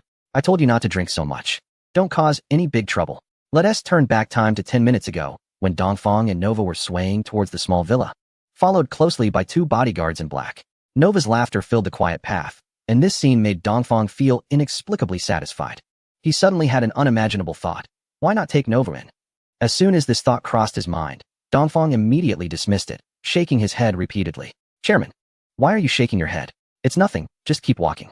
Captain, there's an anomaly near the wormhole. Space is exhibiting unusual fluctuations. Before Dongfang could finish his sentence, Nova interrupted him, shouting in his mind. What is happening? When did we completely exit the wormhole? It's a ship. Quite a few of them, at least more than 10. I just activated their optical cloaking systems and energy passports nearby. I just don't know if the satellites observing the sun will pick up anything. Dongfang and Nova stopped, communicating silently through their biochip. The spatial fluctuations are too intense. I'm sure the major powers must have noticed. Go through their satellites and eliminate any information. Yes, Captain. Task will be completed in 3 seconds. Before Nova's voice faded, she spoke again. Task cleared, please give instructions. She put away her playful demeanor, her face serious. Let us go prepare. We're going to meet the fleet of the Demos family. Understood. The 2 set off again, but this time they didn't speak, moving at a much faster pace. Hu Yang, tell Liao Yu that there's no rush to start work tomorrow. Xiao Yu is unwell. We need to go to the hospital. On top of the villa. Dongfang didn't rush to depart, but instead picked up the phone and dialed a number. All right. Hu Yang's response was still crisp and straightforward, without any hesitation. Chairman, is there anything else? No, get some rest early. Yay. Hu Yang jumped up after hanging up the phone. You ate so much. It's only appropriate to feel uncomfortable. After Dongfang hung up the phone, the battleship immediately fired a tractor beam. The hatch closed, and with a whoosh, it shot upwards, disappearing into the vast desert sky. In just 2 minutes, the spacecraft had reached the far side of the moon. Captain, the fleet is ready. Please proceed to the main ship for command. A blue light streaked across the starry sky. The first thing that came into view was a spacecraft that looked very similar to the starship, but it was slightly smaller. Following that were hundreds of spherical battle fortresses. Further back was the battleship formation, densely packed and seemingly endless. Nova, Do we really need such a grand display? Did you bring out all the recently produced spacecraft? Better safe than sorry. Besides the Starship, all the spacecraft are mobilized. We must exert overwhelming force to ensure these lowly creatures from Pegasus have no chance to fight back. During their conversation, the two had already arrived at the bridge of the main ship. Dongfang comfortably took his seat in the command position, while Nova stood obediently beside him. All right, better to be cautious. Dongfang nodded. After experiencing so many changes, he had become more careful, and this time he was determined not to let any creatures from Pegasus escape. Let us set off. Dongfang waved his hand gently, and the blue light swept across the starry sky once more. The fleet vanished from sight. Master Harriman, we arrived. Wake up. The first spacecraft to exit the passage was the hibernation pod, where Harriman groggily opened his eyes. Have we arrived? Upon seeing familiar faces, he quickly regained his composure. Yes, sir, we are the first to arrive, but many other ships have also reached, nearly at the same time. Harriman's eyes quickly cleared as he sat up from the hibernation pod. Hurry to the bridge, we need to move. This commotion is a bit too loud. The blue planet's inhabitants will definitely notice. Quickly, he shouted loudly, pushing the dazed first officer aside. Understood. The first officer hurriedly left, and Harriman quickly donned his gear, striding towards the bridge while muttering, "These foolish brothers of mine, chasing so fast, are they trying to rush to their doom? No, we must leave quickly. Delaying could lead to complications. Nova, slow down a bit, don't rush into contact. Knowing ourselves and the enemy will ensure victory in every battle." The fleet slowed down, and over 100 phantoms flew out from the fleet, disappearing into the vastness of the universe. Chapter 263. Contact. It must be said that Harriman's reaction was indeed quick. But Dongfang was even faster. Just as Harriman stepped onto the bridge, Dongfang's fleet had already reached a point 80,000 kilometers in front of the Pegasus spacecraft. According to the normal speed of the Starship, it would only take 25 seconds for the Eastern vessel to appear 5,000 kilometers in front of the crescent-shaped spaceship. In space, 5,000 kilometers is practically face-to-face, making it easy for either laser weapons or magnetic weapons to strike. In simpler terms, it's almost the same as being right in front of each other. Captain, we are still 870,000 kilometers away from the Pegasus fleet, and we will enter range in 24 seconds. Relevant intelligence is being transmitted back. Nova paused for less than a second before continuing.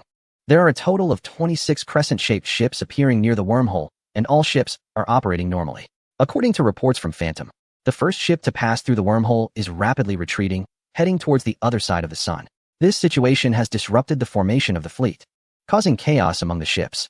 3 ships have collided while trying to avoid that vessel. Oh, what is going on? Have they already fallen into chaos before the engagement has even started? A curious expression appeared on Eastern's face. Unknown, Captain. Phantom is further investigating the situation and will report back shortly. All's fair in war. The fleet will decelerate and delay the engagement. Understood. With Eastern's command, the thrusters of over 1,000 ships flared and then retracted simultaneously. The fleet's speed decreased significantly, moving forward in a fan-shaped formation. The command ship, where Eastern and Nova were located, was at the handle of the fan, while the battleships were dispersed across the fan's surface. Compared to high-speed flight, the slow-moving fleet exuded a majestic presence. They were distributed within a 10,000 kilometer radius of the command ship, like an impenetrable wall of moving steel. Harriman was fortunate. Due to Eastern's caution, he had enough time to retreat from the front of the fleet to its rear. Captain, we are now at the very back. Should we continue to retreat? The first officer stood beside Harriman, somewhat unconvinced. As the observers had conducted a comprehensive scan of the space from the wormhole to the blue planet, resulting in no findings. Therefore, he firmly believed that facing a mere primitive civilization, Harriman was overreacting. Continue retreating, full speed. Open all thruster power. We need to be at least 20,000 kilometers away from these idiots. Safety comes first. Aren't you being too nervous? This primitive civilization, shut your mouth. Execute the order immediately. Jennings, I expect you to know your place, remember? I am the commander of this ship, the highest commander. Harriman slammed his hand on the armrest, standing up and shouting at his first officer. Understood. Jennings bit his lip, his grievances bubbling to the surface, but ultimately turning into a simple acknowledgement. The hierarchy within the family was too strict. Despite being a general, if the Timos family was displeased, he would be nothing, possibly even reduced to mere fertilizer for the greenery in the Timos estate. He knew there was a significant amount of waste buried there. Harriman's booming voice echoed through the bridge, and all 5 spaceship pilots clearly heard his command. Without Jennings needing to say a word, they instinctively pushed the power control levers of the 10 thrusters to the lowest setting. The spaceship broke away from the fleet and swiftly flew backward. What is young Master Harriman trying to do? Is he really so noble that he doesn't want to participate in this trial? The ship belonging to the 20th heir was at the very back, so he witnessed Harriman's departure firsthand. Master Saloyan. I suspect young Master Harriman might have just scared himself into wetting his pants. After all, he has never been on the battlefield during his time at the academy. This is understandable. The first officer laughed heartily, a smug expression on his face. Perfect. He out, and you have one less competitor. Indeed. A rookie from the academy should have this level of self-awareness. Otherwise, I, as his elder brother, would have to teach him a lesson. Saloyan and the first officer burst into laughter, seemingly celebrating the absence of a competitor. Pardon, order the spaceship to move at full speed. We can't let our brothers leave us behind. After laughing for a while, Saloyan noticed that the spaceship ahead had already left its original position and was accelerating towards Blue Planet. Not wanting to fall behind, he immediately gave the order. The Timos family's ship command training was quite effective. All ships entering the solar system, despite no communications, still followed the established operational protocols and formed up in formation. One by one, the ships formed a massive cone shape, heading towards Blue Planet. The flames trailing from their rear left bright streaks against the black starry sky, resembling shooting stars, creating a dreamlike scene. Captain, the Ghost has relayed reconnaissance information. This ship is acting strangely, retreating wildly as if danger is imminent. Given their detection technology, they shouldn't be able to find us, Nova reported with a furrowed brow. Perhaps he sensed something? A sixth sense? Could it be that their intentions differ from those of the other ships? Eastern speculated. Forget it. Let them leave for now. We'll deal with them later. Any other findings? The remaining ships had completed their formation and were flying at high speed towards Blue Planet. Let us move out. We can't let these scum wreak havoc on Blue Planet. Yes. By the way, deactivate the optical cloaking system and connect with the other party's communications. I need to see what they're here for. We've always been reasonable. If friends come, we welcome them. And if enemies come, we have laser cannons. My lord, an unknown communication has come in. My lord, we have communications. Just as Eastern finished speaking, the communicators of the 26 ships began reporting their situations. Nova managed to connect all the ship's communications in just 1 second, showcasing his power at that moment. Inquire who they are and why they initiated communication. Just as the heirs were about to delve deeper into the situation, the figure from the east has appeared on the big screen. Ladies and gentlemen, first of all, allow me to express my welcome on behalf of the Blue Star for your arrival, or rather, to inquire. Why have you appeared in the solar system on such a large scale without permission? He comfortably sat in his seat, holding a glass of freshly squeezed orange juice. Chapter 264, Joint Fire. You lowly beings, who gave you the courage to question the heir of the great family of Emos. Although they had seen images of the Eastern battleship in family meetings, they had no idea that the owner of the fortress was standing right in front of them. Their long-standing superiority made them dismiss the wisdom of lower civilizations entirely. Thus, the most hot-tempered among them, Soroyan, was the first to start cursing. Of course, he was neither the first nor the last. The captains of the 26 ships, except for Harriman who said nothing, all hurled the dirtiest words at the east. Hurry up and crawl over to clean my shoes, or when I get to Blue Star, I'll tear your guts out and stuff them in your mouth. Let you truly taste yourself. Sorry man, still not satisfied, shouted the loudest. His voice overshadowed the others in the command ship, echoing throughout. My patience is limited. You unevolved insects. Immediately state the purpose of your visit, or in 3 seconds, I will carry out indiscriminate strikes, turning you filth from Pegasus into cosmic trash. The figure from the east straightened his body and set down his orange juice. His expression was extremely serious, so cold it seemed to freeze the surrounding air. Even Nova, standing behind him, felt his anger and involuntarily shivered. This captain she knew well. The angrier he got, the more expressionless he became. Of course, this was not his limit. If he were to smile, Nova could already envision their fate. Unfortunately, such emotions could not be transmitted through the communication link to the heirs. Sorry man chuckled and stood up from his seat. He took a few steps forward to the communication video screen, speaking each word deliberately. You can try. Lowly trash from Blue Star, I will definitely make you taste yourself. Just wait. His finger pointed at the eastern figure, jabbing with each word. In reality, Sorry Man was not foolish. He merely believed that having sneaked into the solar system, they could not have been detected by that spherical ship immediately. Moreover, the ship's detection system had not found any approaching aircraft, leading him to think that the East was merely bluffing to intimidate them. Additionally, given the large number of ships in their fleet, he believed that even if the spherical vessel arrived, it would not be a match for their fleet, which is why he spoke without regard for consequences. Naturally, not all heirs shared his mindset. Someone had already sensed that something was amiss, as Dongfeng accurately stated his origins. Thus, he carefully opened his mouth to ask, Sir, may I ask who you are? We mean no harm in our visit. We are here to search for a spherical spacecraft, primarily to engage in communication. The 35th heir, Tracy Timoth, spoke up. I am the heir of the Timoth family. I will pause the spacecraft and wait for your response. After speaking, he also showed the image of the spherical spacecraft granted by the family council. This one, have you seen it? Communication? What communication? Dongfang's expression showed no change, seemingly not taking Saruman's bluster seriously. It's about technical exchange. Could you please inform me of its location? Tracy lowered his posture further, sensing that the other party must know something. This way, he could smoothly find the target for his trial. Unfortunately, I don't know. Dongfang shook his head and picked up the orange juice on the table. I advise you to know something. Otherwise, I will go to a certain place to ask you in person. Tracy's expression mirrored Saruman's thoughts. Realizing that the other party was merely posturing. Well, I'll be waiting for you. Dongfang pointed a finger at Tracy. He had understood that this was not about communication, but rather a quest for revenge. Since that was the case, there was nothing more to ask. The communication stopped, and the screen went dark. Harriman's pupils contracted swiftly as he felt a strong sense of unease again. There was definitely something wrong. This was not how a lower civilization should behave. So nonchalantly, as if observing a mere bug, engaging in communication with a higher civilization. Thinking this, he shouted out again. Jennings, hurry up, keep retreating, and this time we run as far as we can. No turning back. Yes, for this young master. He had completely lost interest in supporting him. He turned his fear into a wise decision, already planning in his mind that upon returning, he would insist on being reassigned from the fleet. Let such a fool serve whoever he pleases. Even if he treated his subordinates well, what good would that do? He was just a waste.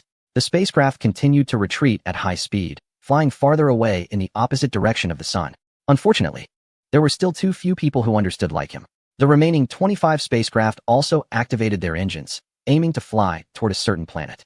Report to the captain. All main cannons have completed charging and are ready to fire at any time. Nova playfully saluted and said crisply, prepare for the first simultaneous fire.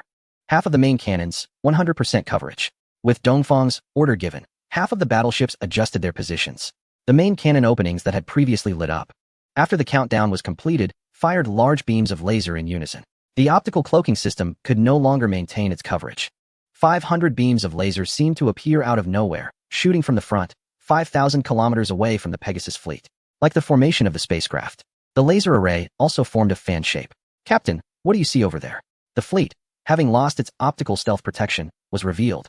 And the first officer of Saruman saw them in the optical detection device's image. Of course, there was also a massive light fan. Warning. A large amount of high-energy lasers is approaching the spacecraft. Please evade immediately. Please evade immediately. The observer shouted loudly, as the energy detector had already reached its maximum. All that remained in front of him was a flashing red warning. Such a scene was also happening among the other 24 ships. Activate the magnetic energy protection. Maneuver to evade immediately. Fire the main laser cannon of the spacecraft, and try to consume the enemy's energy. Saruman jumped up excitedly. His previously arrogant face now filled with fear and anxiety. He knew that if they were hit, the spacecraft would be severely damaged if not destroyed. Everyone became busy, fingers racing over the control panel, even making sharp evasive maneuvers that caused a momentary failure of the spacecraft's simulated gravity system. Saruman floated in midair, then crashed hard onto the deck with a loud thud. The high-energy lasers were too fast, even though the spacecraft had done its best to evade and consume energy. The laser beam still struck the magnetic energy shield fiercely. With a sizzling sound, the spacecraft fell into darkness. Had they been hit? Was this where he would meet his end today? No, he still wanted to be an elder. He shouldn't have angered that young human from the blue planet. Saruman floated in the air again, this time left with nothing but endless regret. Chapter 265. The bright white flag. In an instant, the Pegasus fleet erupted with brilliant fireworks. A spectacle of dazzling beauty. The glaring light illuminated the dark starry sky as if it were daytime, revealing every detail. Wow, it's really bright. Dongfang sat steadily in his seat, motionless, with no expression on his face, as if the fireworks before him had nothing to do with him. Yes, they are indeed beautiful. All the women had no resistance to these sparkling things, and Nova was no exception. She clapped her hands and jumped around the bridge like a young girl. How come I never realized how beautiful fireworks are before? There are so many beautiful kinds. This is just the tip of the iceberg.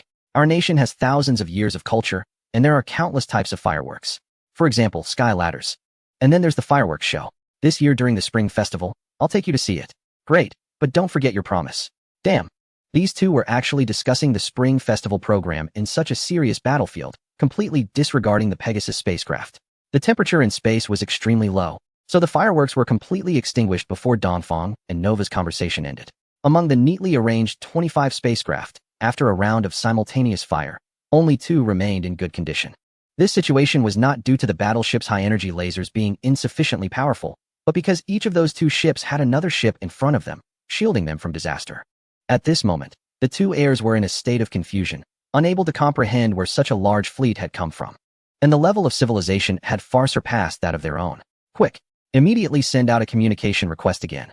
We must beg for mercy from that esteemed individual, shouted the 32nd and 45th heirs simultaneously on the bridge. It was clear that they had deeply realized their mistakes. In their own words, they had kicked a solid iron plate. The 2 were evidently very frustrated, having eagerly anticipated achieving a good rank in the trials, but before they could even advance, it was already too late. Report, Captain, we cannot establish communication with the other party. There has been no response to electromagnetic waves or quantum communication requests. The communications officers of the 2 ships said in unison, despite being on different vessels, they managed to synchronize perfectly. Continue sending communication requests. By the way, I remember that surrendering on Blue Planet requires raising a white flag. Immediately display a white flag on the top of the ship. The response from the 32nd heir was noticeably quicker, and he had a better understanding of the customs of Blue Planet, proving that sometimes knowledge is life. Captain, 1 ship has raised a white flag. Should we let it go? Of course. We are a peace-loving, intelligent life form. Has the laser cannon finished charging? Let's take out the remaining ship as well. We need to make the enemy fully aware of their mistakes. A sly smile appeared on the face of the Eastern heir. Nova was taken aback. It was the first time she had seen this expression on him. Captain, how can he look so good? I can't take it anymore. I really like this expression. Nova stared blankly for 3 seconds, while the Eastern heir waited for 3 seconds. Nova, what are you doing? Hurry up and deal with that ship. We have things to do. Okay, launch completed. As the Eastern heir turned to look at the holographic screen, Nova quietly touched her flushed cheeks. What is wrong with me? Is this what they call infatuation in Blue Planet novels? The speed of the laser cannon was astonishing.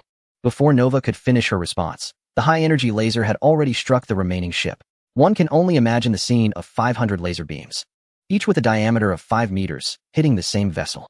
The ship was practically reduced to a sieve. There wasn't a single intact armor plate left. After the explosion, large clouds of white mist dispersed, only to be frozen by the ultra-low temperature.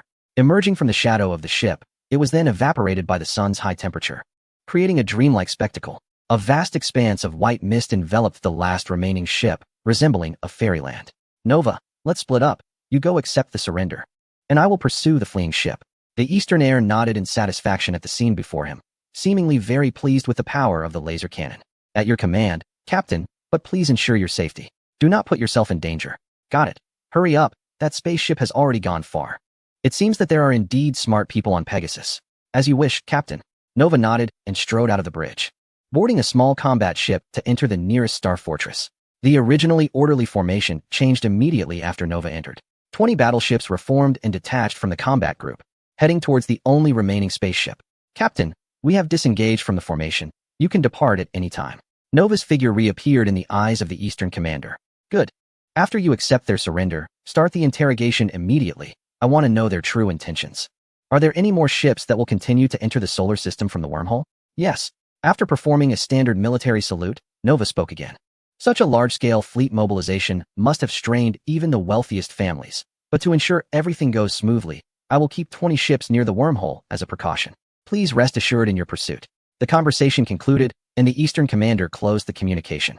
The fleet once again changed formation, splitting from a complete formation into 3 small teams flying in different directions. Young Master Harriman, thanks to your wise decision, we have narrowly escaped. Jennings stood respectfully behind the chair and whispered. Although they had already left the battlefield far behind, he still felt a lingering fear. Beads of cold sweat rolled uncontrollably down his face. His heart was pounding violently, as if it were about to leap out of his mouth. His legs felt as weak as noodles, unable to support his own body. However, his admiration for Harriman had reached its peak. No, we are not safe yet. Continue to accelerate and get away. It would be best to leave the solar system.